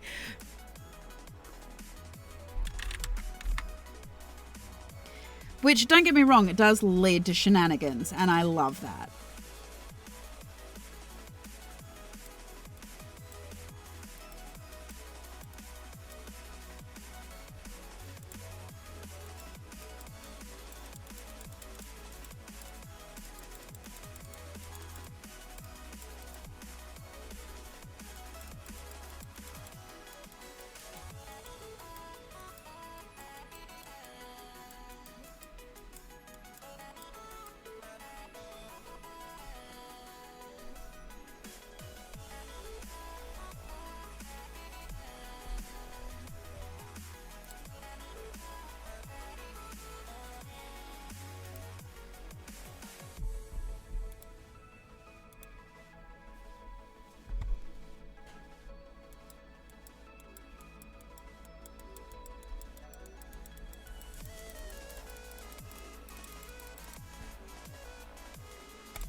See, I have to keep remembering to save, which I know there's a notification they're telling me to save, but I am terrible at remembering at the best of times.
Yeah, this part of the map building is always just a lot of going back and forth, shading, blending the shade.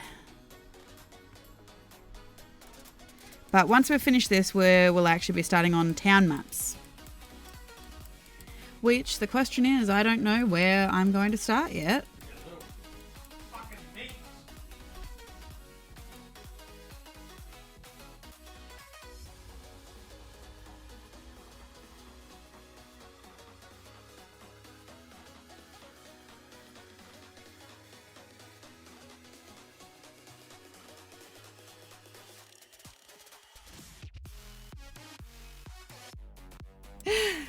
Yes. My husband was dealing with a kitten, and the kitten did not want to be relegated back to their little room so they don't fight with our other cat at the moment. They're relatively new, unfortunately.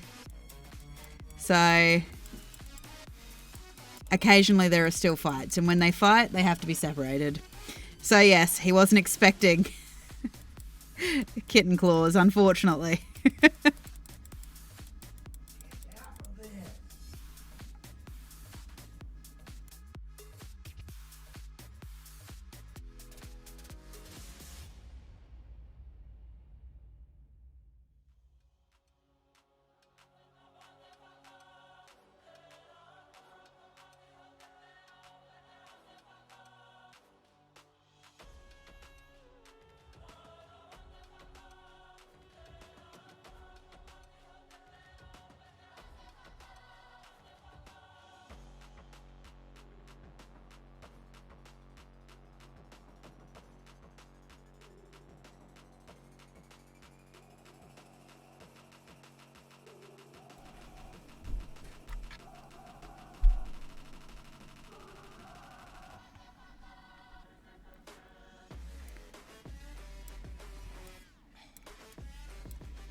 Yes, normally I try to catch the when the swearing happens before it happens, but occasionally not that quick.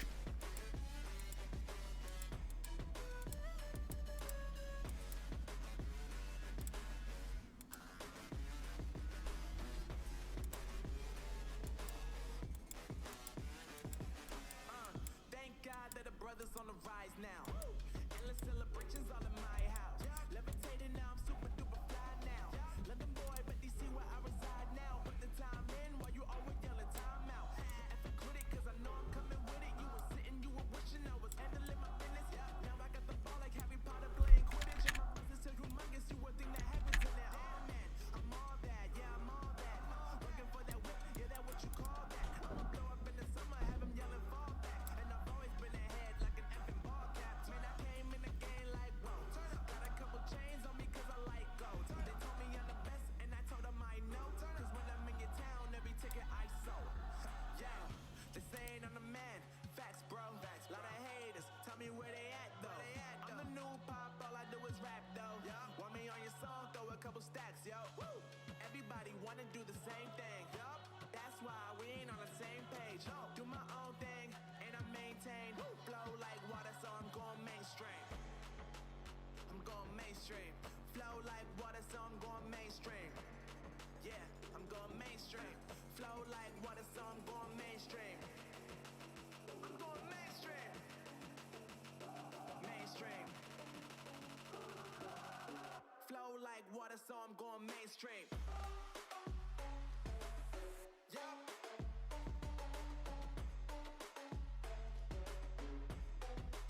I'm going mainstream. Damn. Flow like water, so I'm going mainstream. Woo.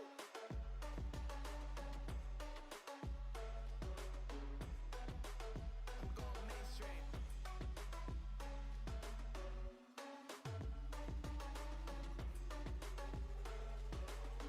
Flow like water, so I'm going mainstream.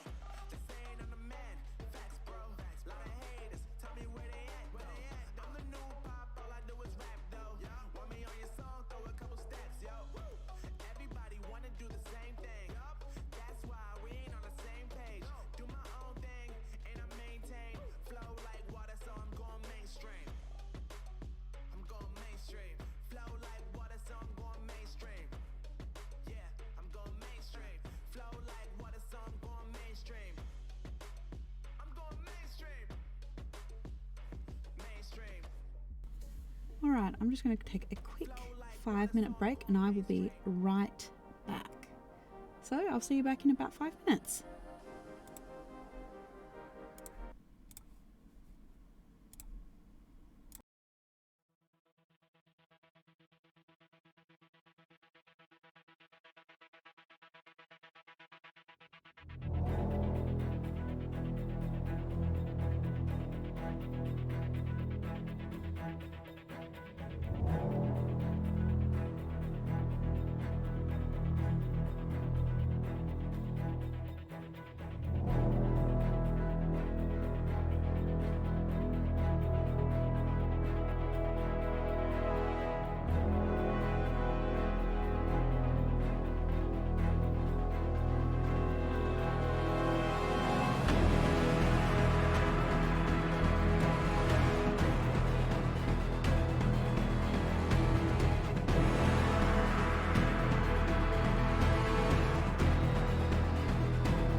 So the music that I'm listening to, normally I switch up between lo-fi and this. This is a YouTube channel called No Copyright Sounds. This is their live channel, NCS 24/7, and it just plays a lot of like EDM, a lot of, which, don't get me wrong, big fan of lo-fi music, but lately I've just been feeling like I want something a little bit more peppy, I guess. Got a bit more of a kind of like kick to it. Especially now I'm starting to try and figure out what I'm actually doing with the plot of this game. Because it was on the premise that the Witch Queens. So this particular game is going to take place. It's going to take place roughly 1,000 years after the events of the merge. And the reason that it's going to take place 1,000 years after the merge is because it won't completely negate some of the long-lived characters. For example, we've got a druid, for example, and he's still going to obviously be around. But it will mean that most of the NPCs and things like that aren't actually going to be... they're not going to be alive anymore. And so all of those problems are essentially gone, done, dusted, all that kind of jazz. And so in the 1,000 years after the merge and the events of the Necronomicon and the stopping of the Titan King returning to power, the entity known as the Titan King returning to power, there were covens of powerful mages, witches, who basically, at the time, took control to basically make sure that the world would still be able to function, because obviously they destroyed the government. Because it was a deep-seated plot in the government, basically, that was hiding some enemies in plain sight, kind of thing. And so the world itself is kind of was very out of balance. So these powerful queens basically came in and decided that they would help, especially, and over the last 1,000 years, magic has started to dwindle. It's going to be not necessarily a low magic setting, it's just the magic is unstable due to years of etheric mining, things like this as well. So yeah, all of that has happened. And so because of this, the Witch Queens came in and took over the government. However, over the last 1,000 years, they took over the government in the material plane specifically. Now, the problem is, over the last 1,000 years, those same Witch Queens that had taken over for the good of the empire, basically, with the support of the people, over time, they have essentially corrupted. And because, obviously, it, at least on the surface, appears like power is corrupting. This idea was heavily inspired by one of my favourite authors, Anne Bishop. She wrote a series called the Black Jewels Trilogy. And so I took heavy inspiration of the triad world off of that.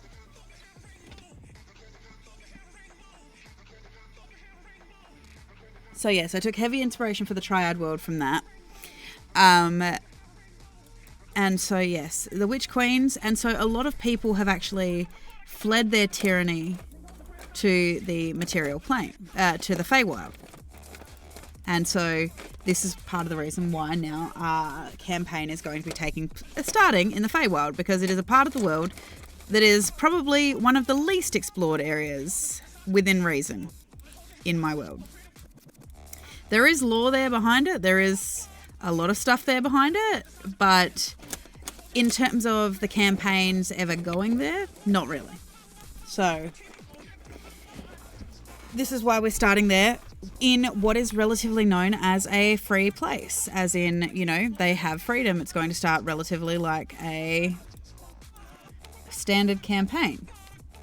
However, obviously, it is not going to remain that way as they encounter bad guys, people, situations that is going to make them realize there is something bigger going on, something more terrible. Most likely, there is a world-ending thing that is that they can potentially stop, because that is what I tend to do in my campaigns. What the bad guy is, the big bad at this point is, I'm not 100% sure, really. Because I don't plan that far ahead per se. And so what I'm waiting to see basically is what the players will do in this situation.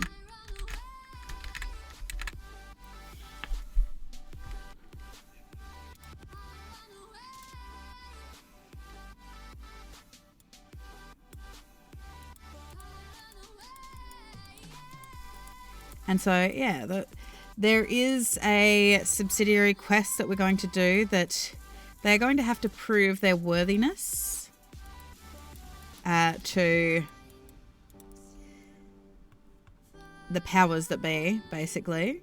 I don't want to give away too much because obviously I want you guys to tune in to actually watch it. But basically, I write big world heroic mysteries, basically.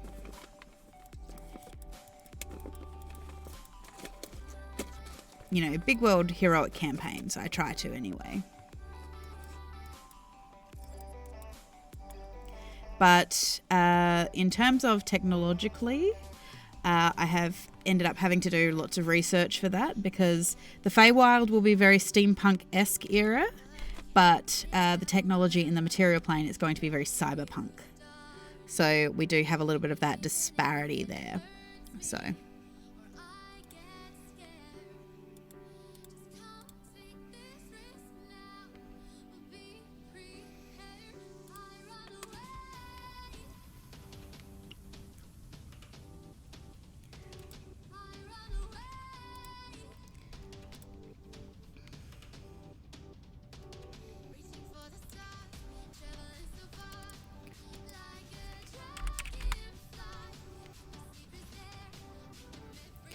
So yeah, so the plan is eventually that the adventurers are going to have to basically find the things they need to find to essentially stop the erosion of the world and the order within it, stop the witch queens from essentially taking over the Feywild with their tyranny, all of the fun stuff.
having to fight my other cat for my mouse pad.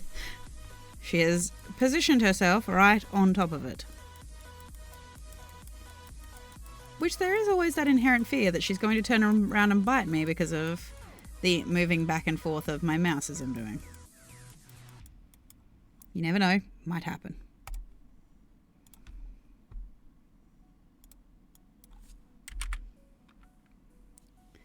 She is a spicy girl.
Now we're working on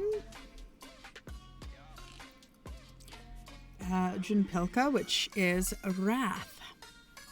Sloth, sorry. I'll get it right in a minute.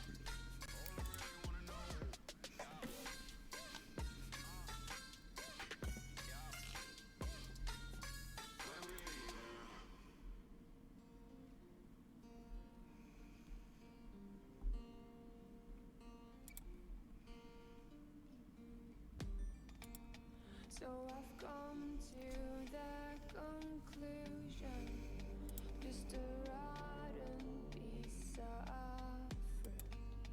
So I'll end up dying slowly, rotting away. See, I just want to be able to climb without a fall. To get out of this maze and run.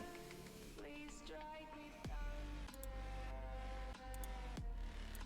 Let me get closer to the light.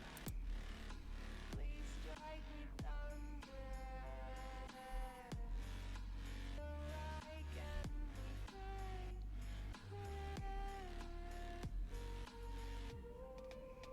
So I've come to the conclusion, I'm just one man amongst thousands. In this world I'll loathe them, sure they'll do fine without me. The chemicals in my head don't work as yours. 'Cause every piece of earth is a little bit of happiness.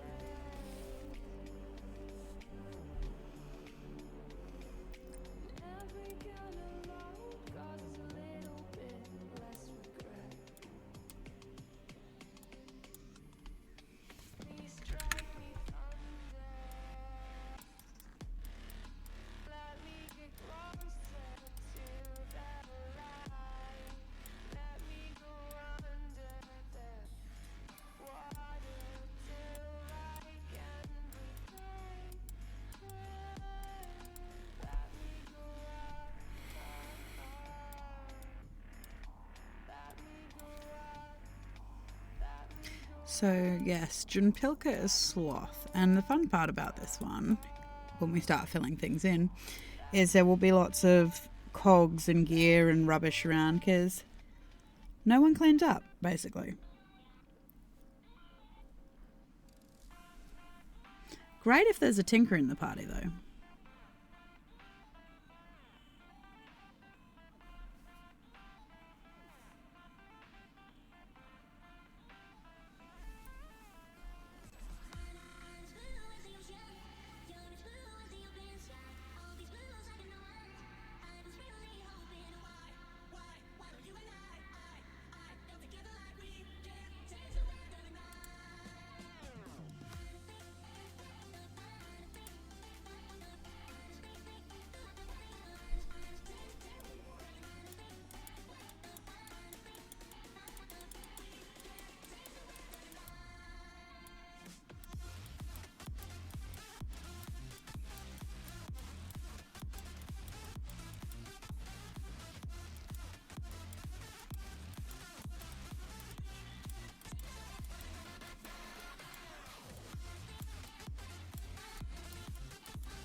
Now these mountains are eventually going to get darker as well.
So Calvamas is pride.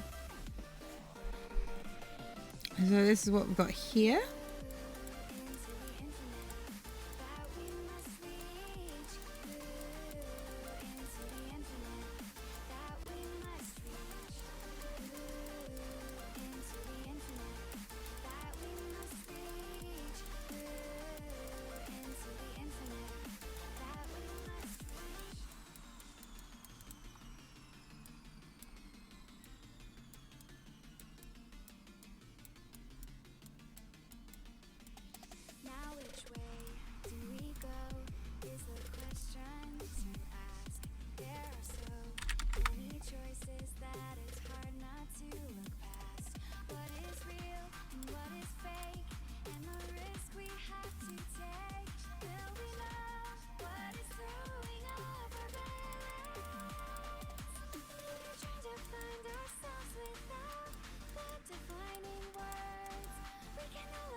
part where I have to just write down the things that I did there, so I know, so I can do it over here.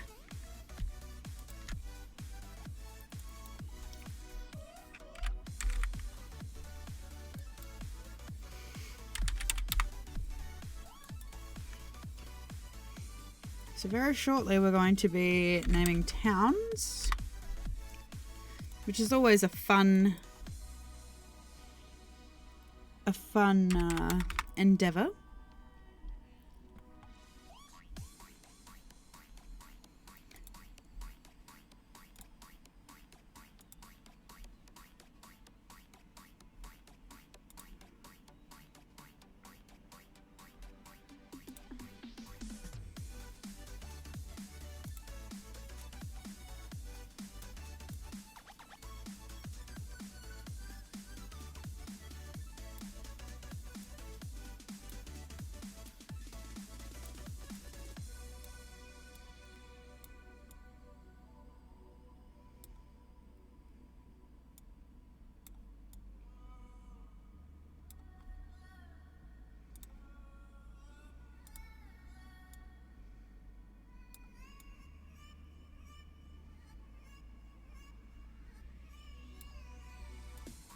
Now these are floating islands as well.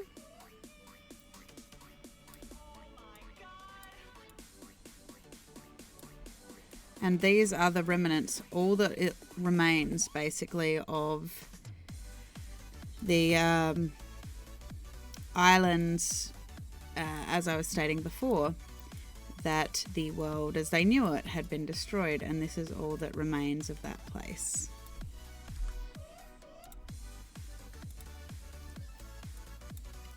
And because of the specific kind of meteor that hit, it changed the topography of the place. So this is why these islands float.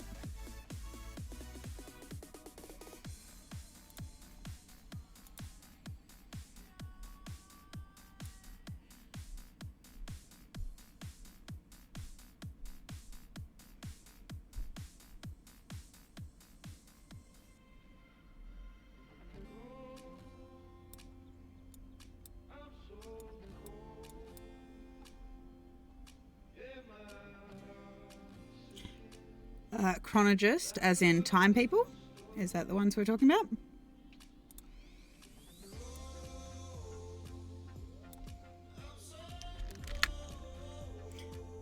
I'm seeing chronomancers, or... What I do know of at least the two players Yes, no time wizards. Of the two players I have confirmed, I believe one is an artificer, and the other, I believe, may be a barbarian.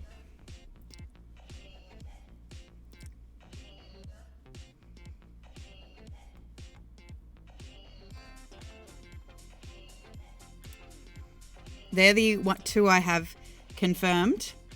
The other one I have as a loose maybe. So of the three, this guy is a loose maybe. He is potentially playing a third-party class known as a paragon, which comes from the Corpus Angelus, I believe. So this is what I said. I was saying earlier that when I put up the application tonight, basically all I actually require from people, I believe, is, without looking at my notes, you don't need to come up with a character or anything like this. Just like tell me what you kind of enjoy playing, what kind of aspects you like about the game, as in, do you prefer exploration? Do you prefer combat, yada yada yada, all that kind of stuff,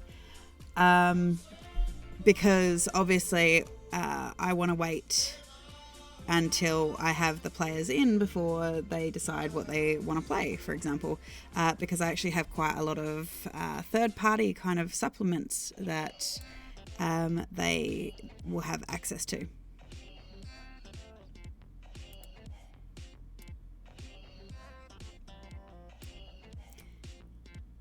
To basically create the character that you'd like to play.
This is true. This is true. They could play around with the past and the future, which would be very interesting if they decide to do that, because there are a lot of very powerful entities throughout all of the campaigns.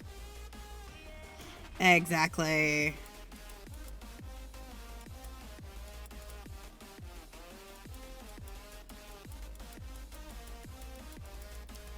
I will say that does seem to be the one thing that I don't actually get played a lot is in my campaigns is wizards. I had one guy playing a wizard. His name was Dante. And he found the Necronomicon.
Yes, Reliant. See, Cthulhu was the one entity that so because we were doing the Necronomicon, Cthulhu was the one kind of entity that I kind of decided I didn't want to have. We did have, now I believe this is a third-party source, we did have the Elder Scribe is an entity known as Cathanid, which is apparently, I believe non-canonically is essentially Cthulhu's good brother. We have him.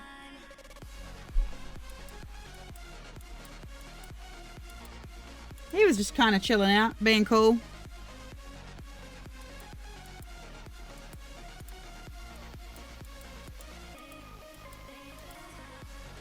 Yeah, good. Well, not Cthulhu, basically. He was still creepy as hell.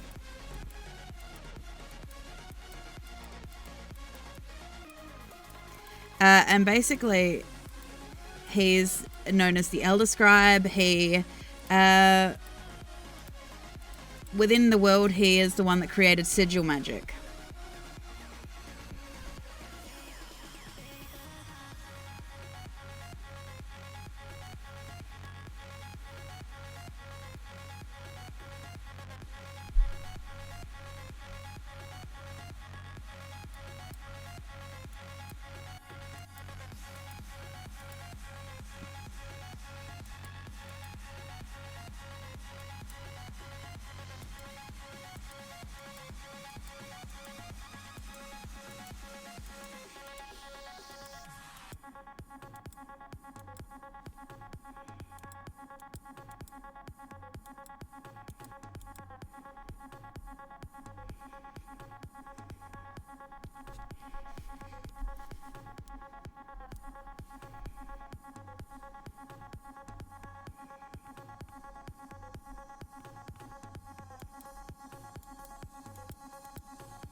ripples fade away. Human hearts aren't so lucky. Those battle scars remain. Oh, I can't let go of the one thing I wanted most. I'm chasing echoes, echoes of your ghost. Can't let go of the one thing I wanted most. I'm chasing echoes, echoes of your ghost. La da da da da. La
kills me not to know.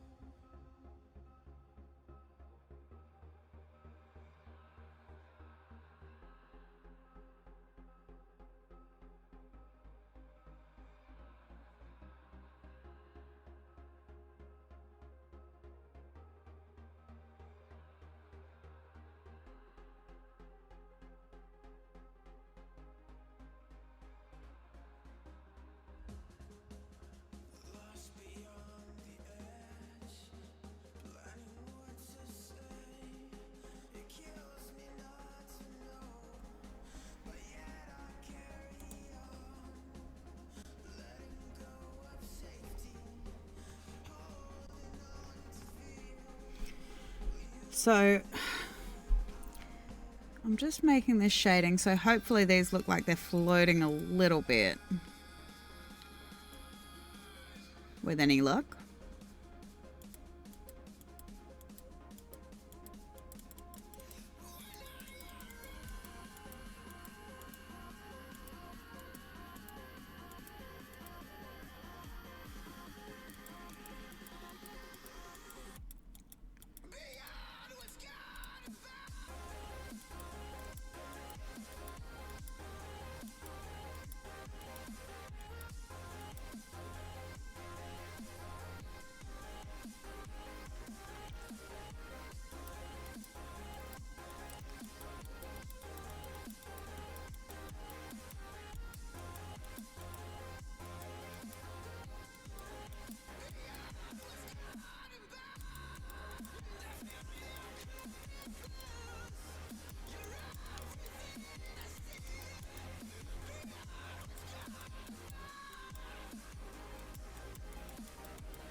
Hopefully it's adding some dimension to this map.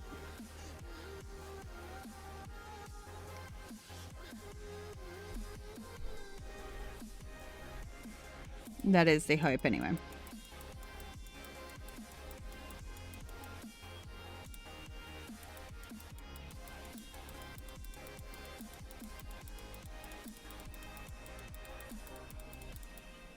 I just realized that this island here wouldn't be divided like that.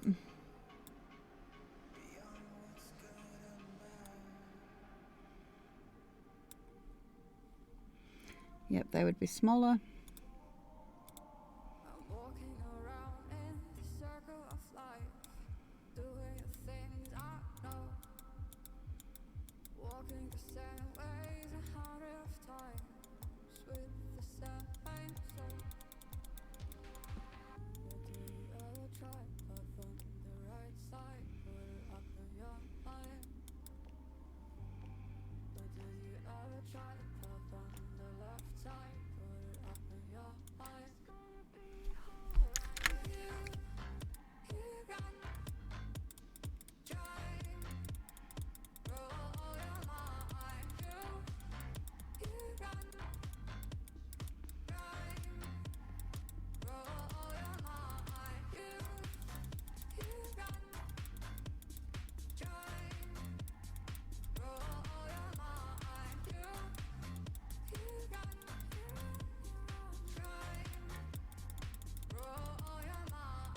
Seeing all the water rain fill your eyes, doing things they know, talking about the same old stories they've heard about the people they think they know. But do you ever try up on the right side, put it up in your mind? But do you ever try up on the left side, put it up in your mind?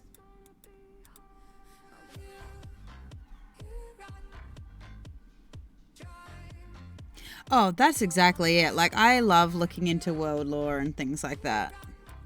Like,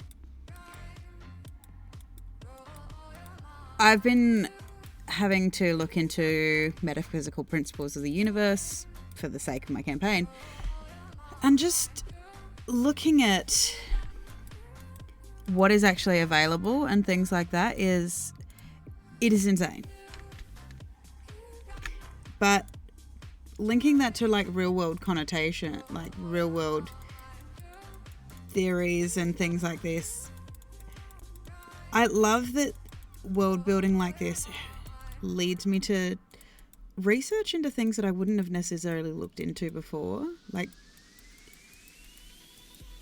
different mythologies for different cultures and things like this. So it's just not, because I don't want my world to inherently have just what we would know as Western culture. You know, I want it to reflect a wider world so that my players' characters can be as diverse as they would like them to be.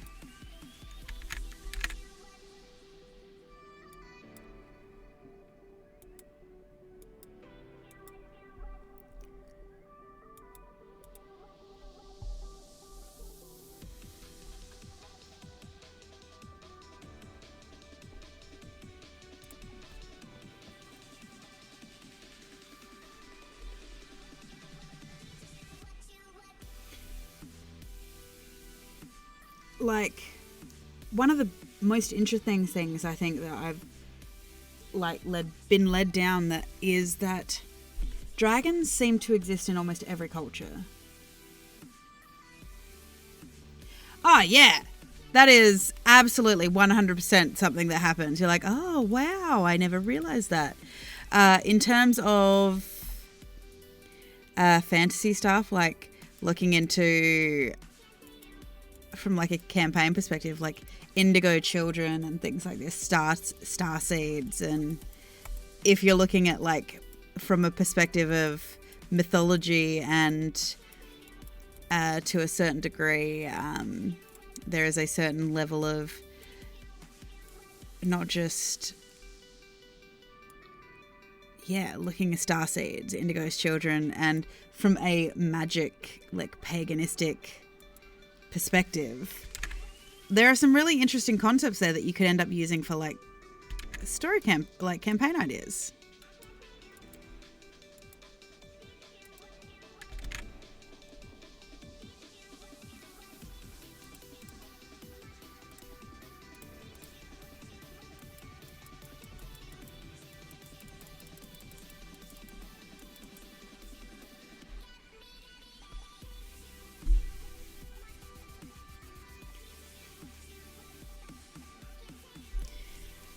And one of the biggest things why I ended up deciding that I was going to stream and do, like while I was doing these map builds and stuff like that, is there are so many people who are world building. And for example, I don't know how many of them are like me, but for example, I don't have lots of people in my real life that I can talk about D&D with.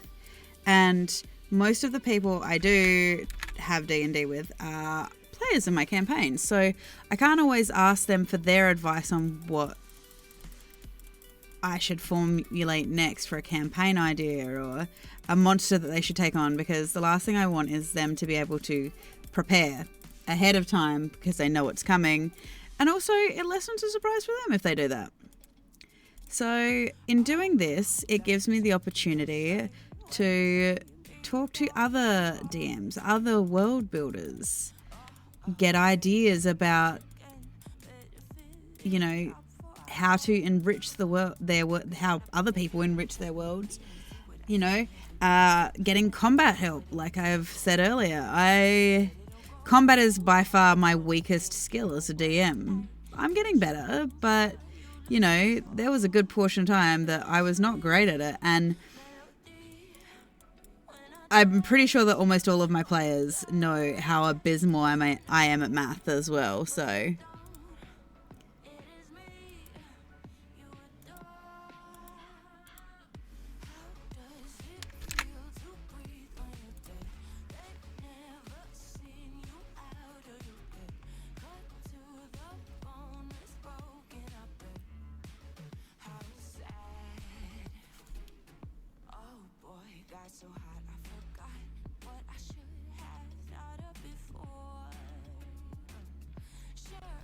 Hello, Queen Zephyr. It's not like it's a... Yeah, I know. Who needs math? Like 57,000, am I right? And Osmosis, that is... Yeah. See, I went down a little bit of this rabbit hole of learning dyeing and where colours came from and things like this when I decided to start putting clothiers in, which led me to creating an NPC clothier in case they got into a combat and things like this. And yeah, no, just how they weave fabric and all of that kind of stuff is incredible. Also, Queen Zephyr, what are you doing here? It's late. Not that I'm upset that you're here. I love having you here. Welcome. We've had all sorts of internet shenanigans tonight. In terms of my internet just does not want to work.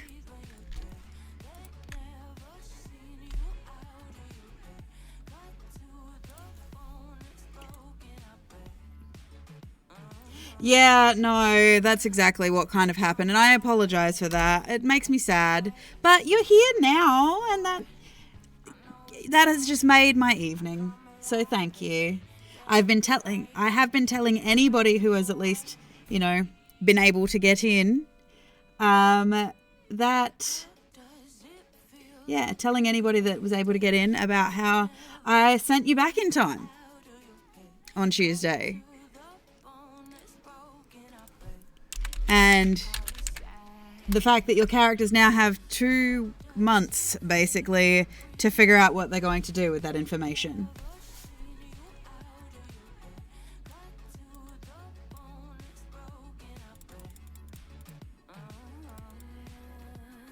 Queen Zephyr plays the paladin in our Tuesday night group. Why is she scared about meeting her teenage self? I'm sure teenage Vedetta was an angel. I can't even say that with a straight face.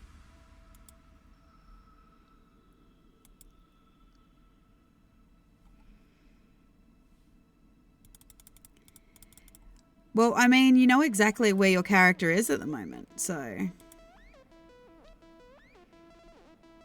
What is the likelihood you're going to meet your teenage self?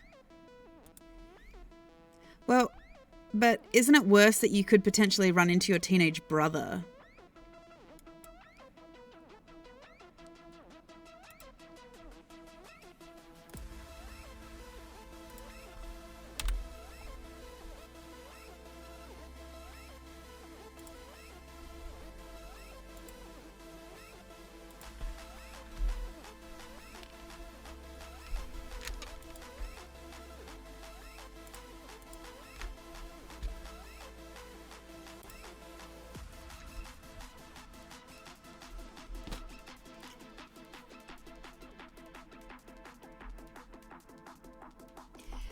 Yeah. See, this is one of the reasons why I wanted to send you back in time, because all of a sudden there are possibilities open to you that you might not have considered for your character.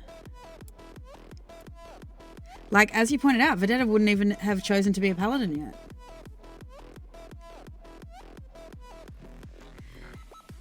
Yeah.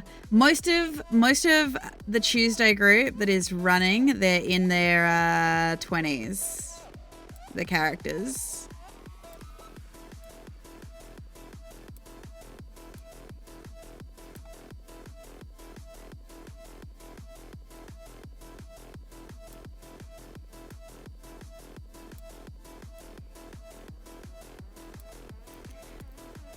Also, Queen Zephyr, welcome to my rave, apparently.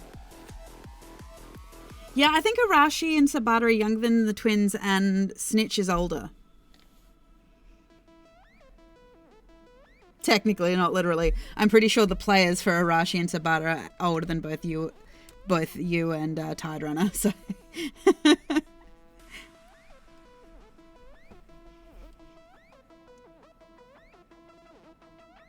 Technically, I think they are younger, though. Yes.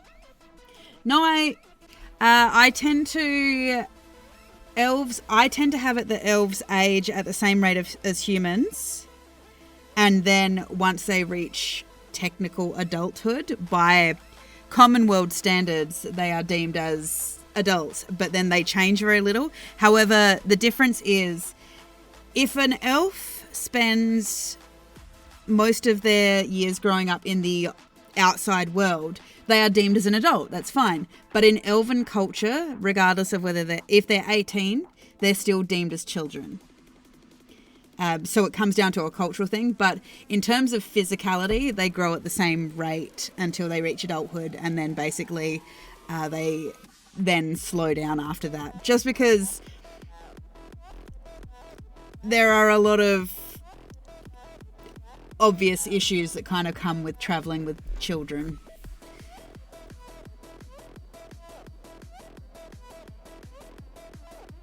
Which we have had to explore before in my games, so...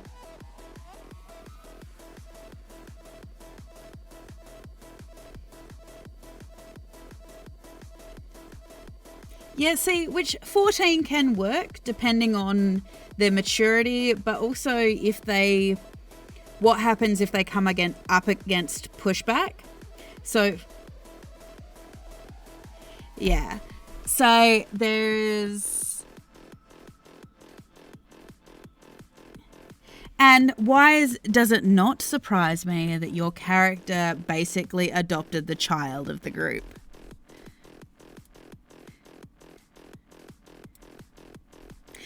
Although I'm pretty sure at this point you wish you could have thrown Snitch back. Yeah, they would have had to. The experience I had with a child character in my party, like, everyone was fine with it. That was all good. But the thing that they hadn't taken into consideration is the world in which they were going into. So, for example, the realistic, sane government basically, once a child was involved on a train where there was a murder, i.e. the child was very competent, that was fine, that wasn't the issue. But a murder happened on a train, so the police got involved, and the police are like, can we speak to your parent or guardian? And he's like, they're like, oh, this druid is my father. And they're like, okay. So they took them aside and they're like, okay, so how long have you known this child? He's like, about a day. And they're like, that raises questions. So yes, especially since that particular form of the world had a full-on like smugglers party in it. Yeah. And basically the person who was playing the child character, the child was super independent and everything, which was not the issue. The issue that they were struggling with is that the society their character was in didn't see them as a child, but the society that their character had come from, because they were basically a child prophet, basically, they were used to their word being deemed as law. Essentially, they were used to their words carrying weight, but they'd been so sheltered that they'd never seen the outside world or been part of the outside world. And so their first encounters with the outside world is the pushback was, you are a child. What the hell are you doing? Oh, but I can do this. I'm fine. Ma'am, you are 14 years old. Where is your parent or guardian? Why aren't you in school? You know, all of the questions that people tend to ask if you send, a 14-year-old child out on an adventure. This isn't Pokemon. Yeah, I am literally the voice of God. The problem is they couldn't tell them that because in their culture, they're a super secret. Well, their whole culture is designed around keeping them a secret from the outside world.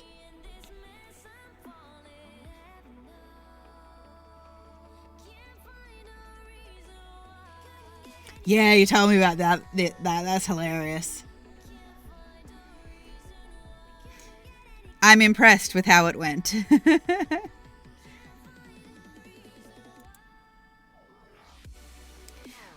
Yeah, well, we like chronomancers. Chronomancers are great fun.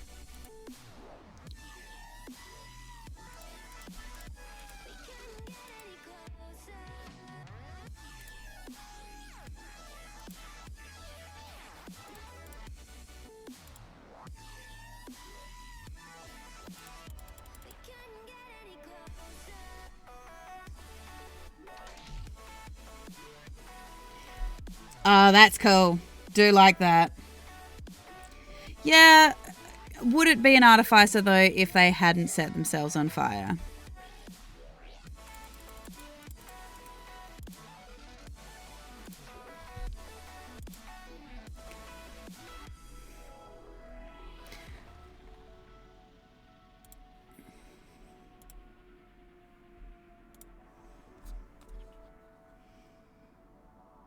Yeah, it doesn't surprise me. Tide Runner was playing a druid who created C4. So, yes. Why does it not surprise me? Please don't tell me that the one who created the grain alcohol was Tide Runner.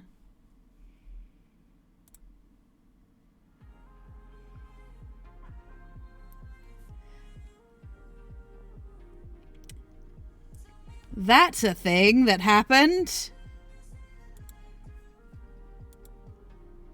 Why did that happen?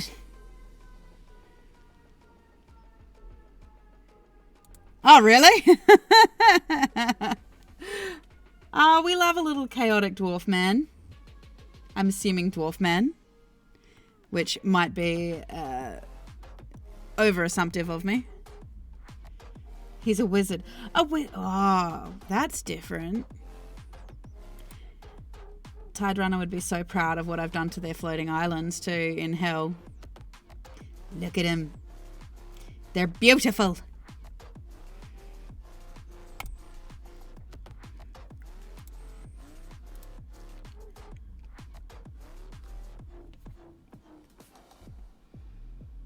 Ah, that's kind of cool. I like that element. That's really fun. I know that he's going to be playing an artificer in this game.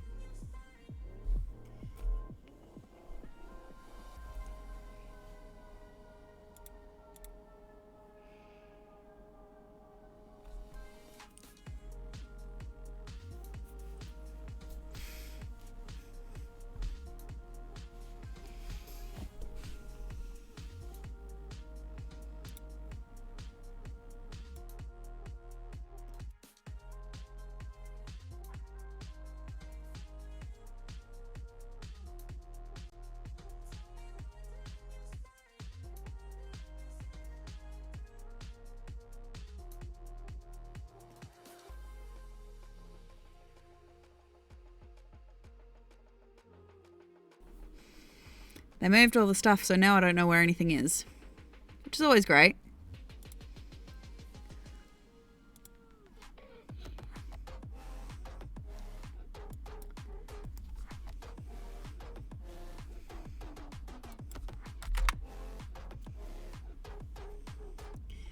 Oh, that's kind of cool. And how is that quest going for you? Are you an artifact? What's the artifact? Do you actually know yet?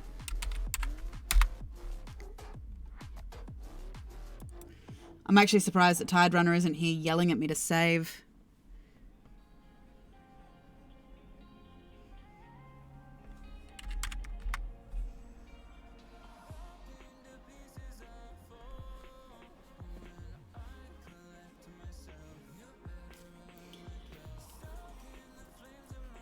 Ooh, I like that. That's cool. Excuse my yawn.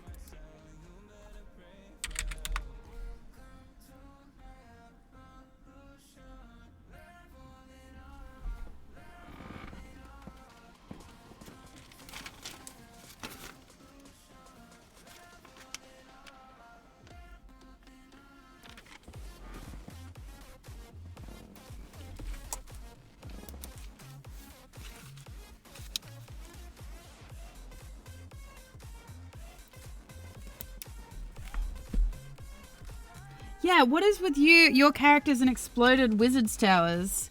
Pretty sure I threw an exploded wizard's tower at you.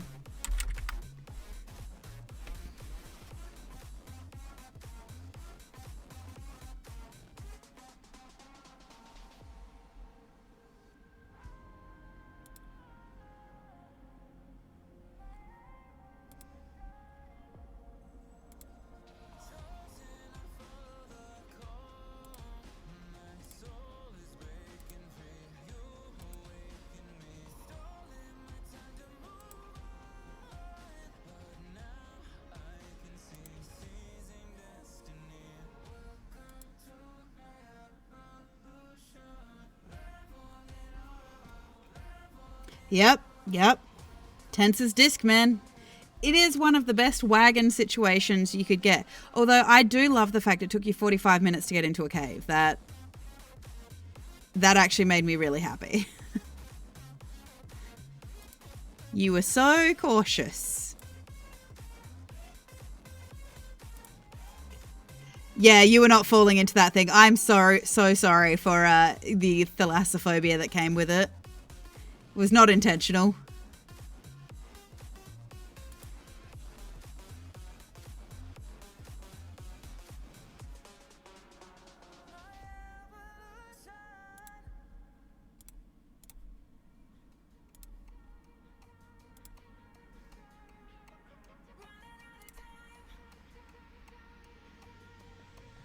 Oh, yeah, because it doesn't matter if you've got water breathing, it's still the fact that you've then got to get out.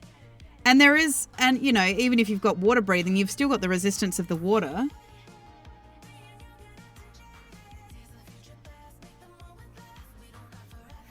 Yeah. Oh, don't get me wrong. In the real world, I do not like swimming in the open ocean. I don't like swimming. I don't really like swimming in the sea. It doesn't matter even if it's not deep, because I do not like seaweed. I just don't like the seaweed, and just, yeah, no, the whole situation.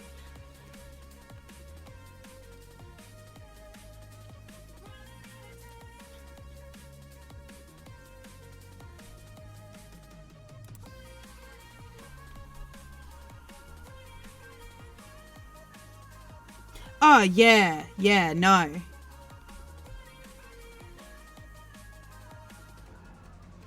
Yeah, it's fine once it's dried. In the water with you, when it can brush past you, that's a heck no, Cotton. Do not like.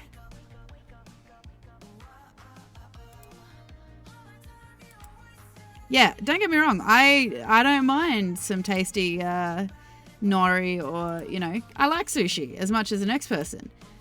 Do not like it when I am in the water swimming and visibility, like, and I can swim fine. Yeah, you didn't realize the sea was there and you thought it was a creature, and then everything is bad.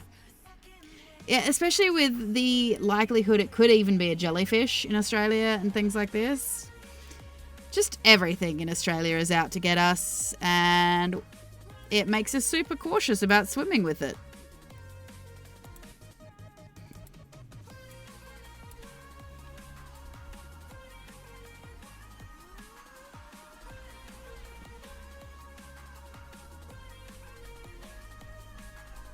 Yeah, it happens very commonly, stuff like that as well. So, yeah, completely understand.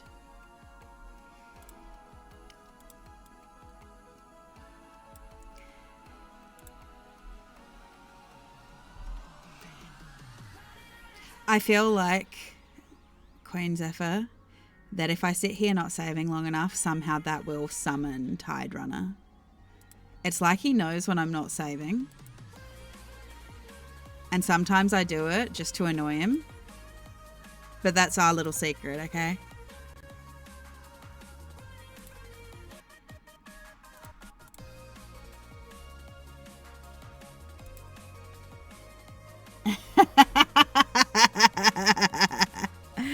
Yes. And he will never know. He will never know. It's a good thing he wasn't here when I was doing all the shading, because that would have given him an aneurysm. But the islands look super cool. I'm happy. I'm happy with how the islands have turned out. But I've been having a great time with Osmosis. I was just chilling out, watching my internet dance around like it doesn't want to work. It's either him or someone is breaking in. I mean, I hope it's him. Oh God, don't say that. That'll make me super nervous now. You'll be fine. I promise. I hope.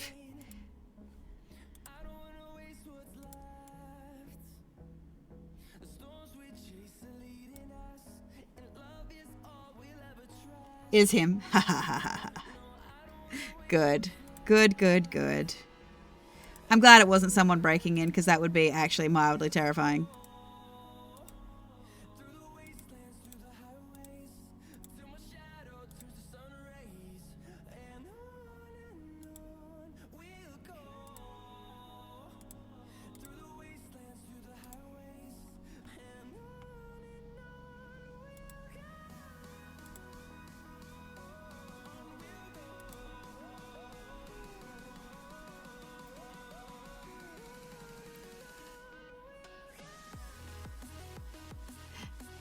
Not always. Some Australians, in some places in Australia, people do just leave their houses unlocked.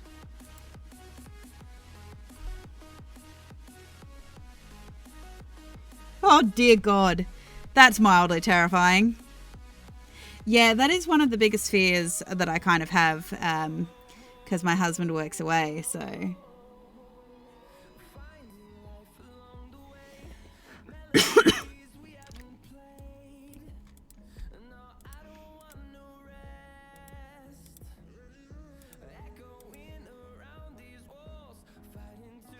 Yeah, no, I personally can't either. Just because, there is that whole thing of, I do. Yeah, that's exactly it. I'm in like a relatively okay area, but we've just got glass sliding doors and I'm not happy with it, so it's still creepy. Like, people knocking on the door at night too gets me.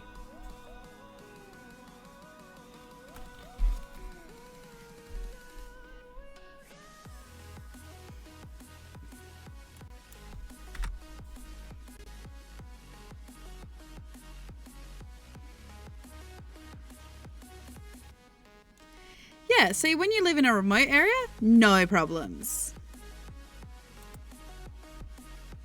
Absolutely no problems if you're living in a remote area. I mean, it is more terrifying if a stranger does just show up, but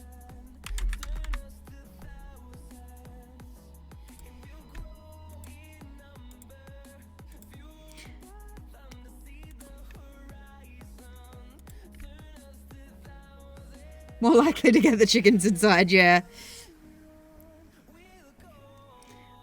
I'm being bad on purpose now. I'm seeing what number I can get my objects up to.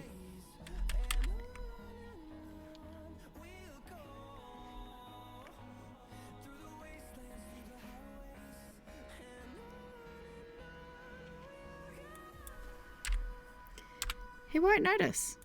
No one will know. It'll be fine.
But yes,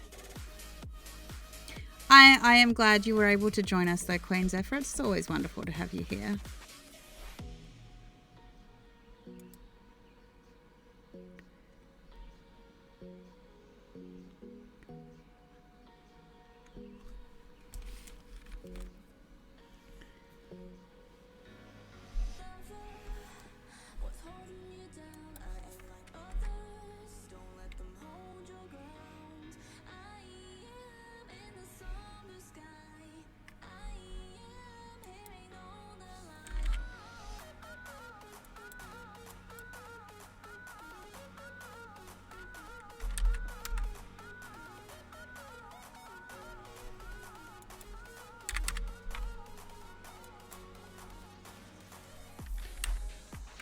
I feel a little bit like I've got a rave party going on. We're having a great time. We're having a party. I'm just really digging the music, let's be honest.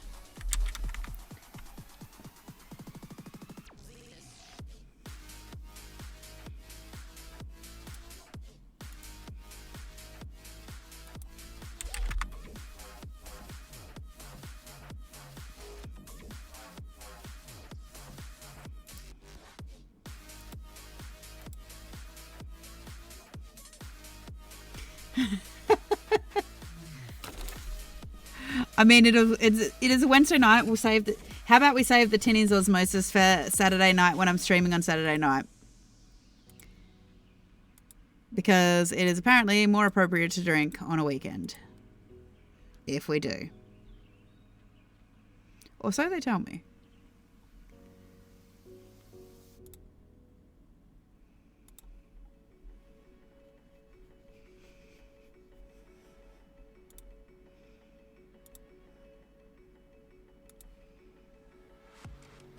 All right, I'll talk to you later. Thank you for stopping by, Queen Zephyr. It's always wonderful to have you.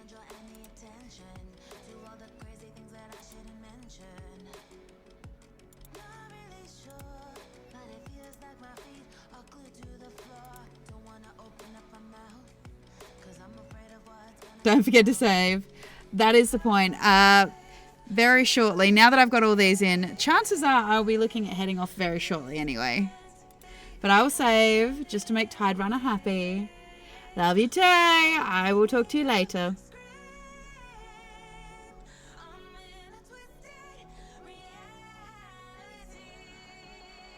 Bye.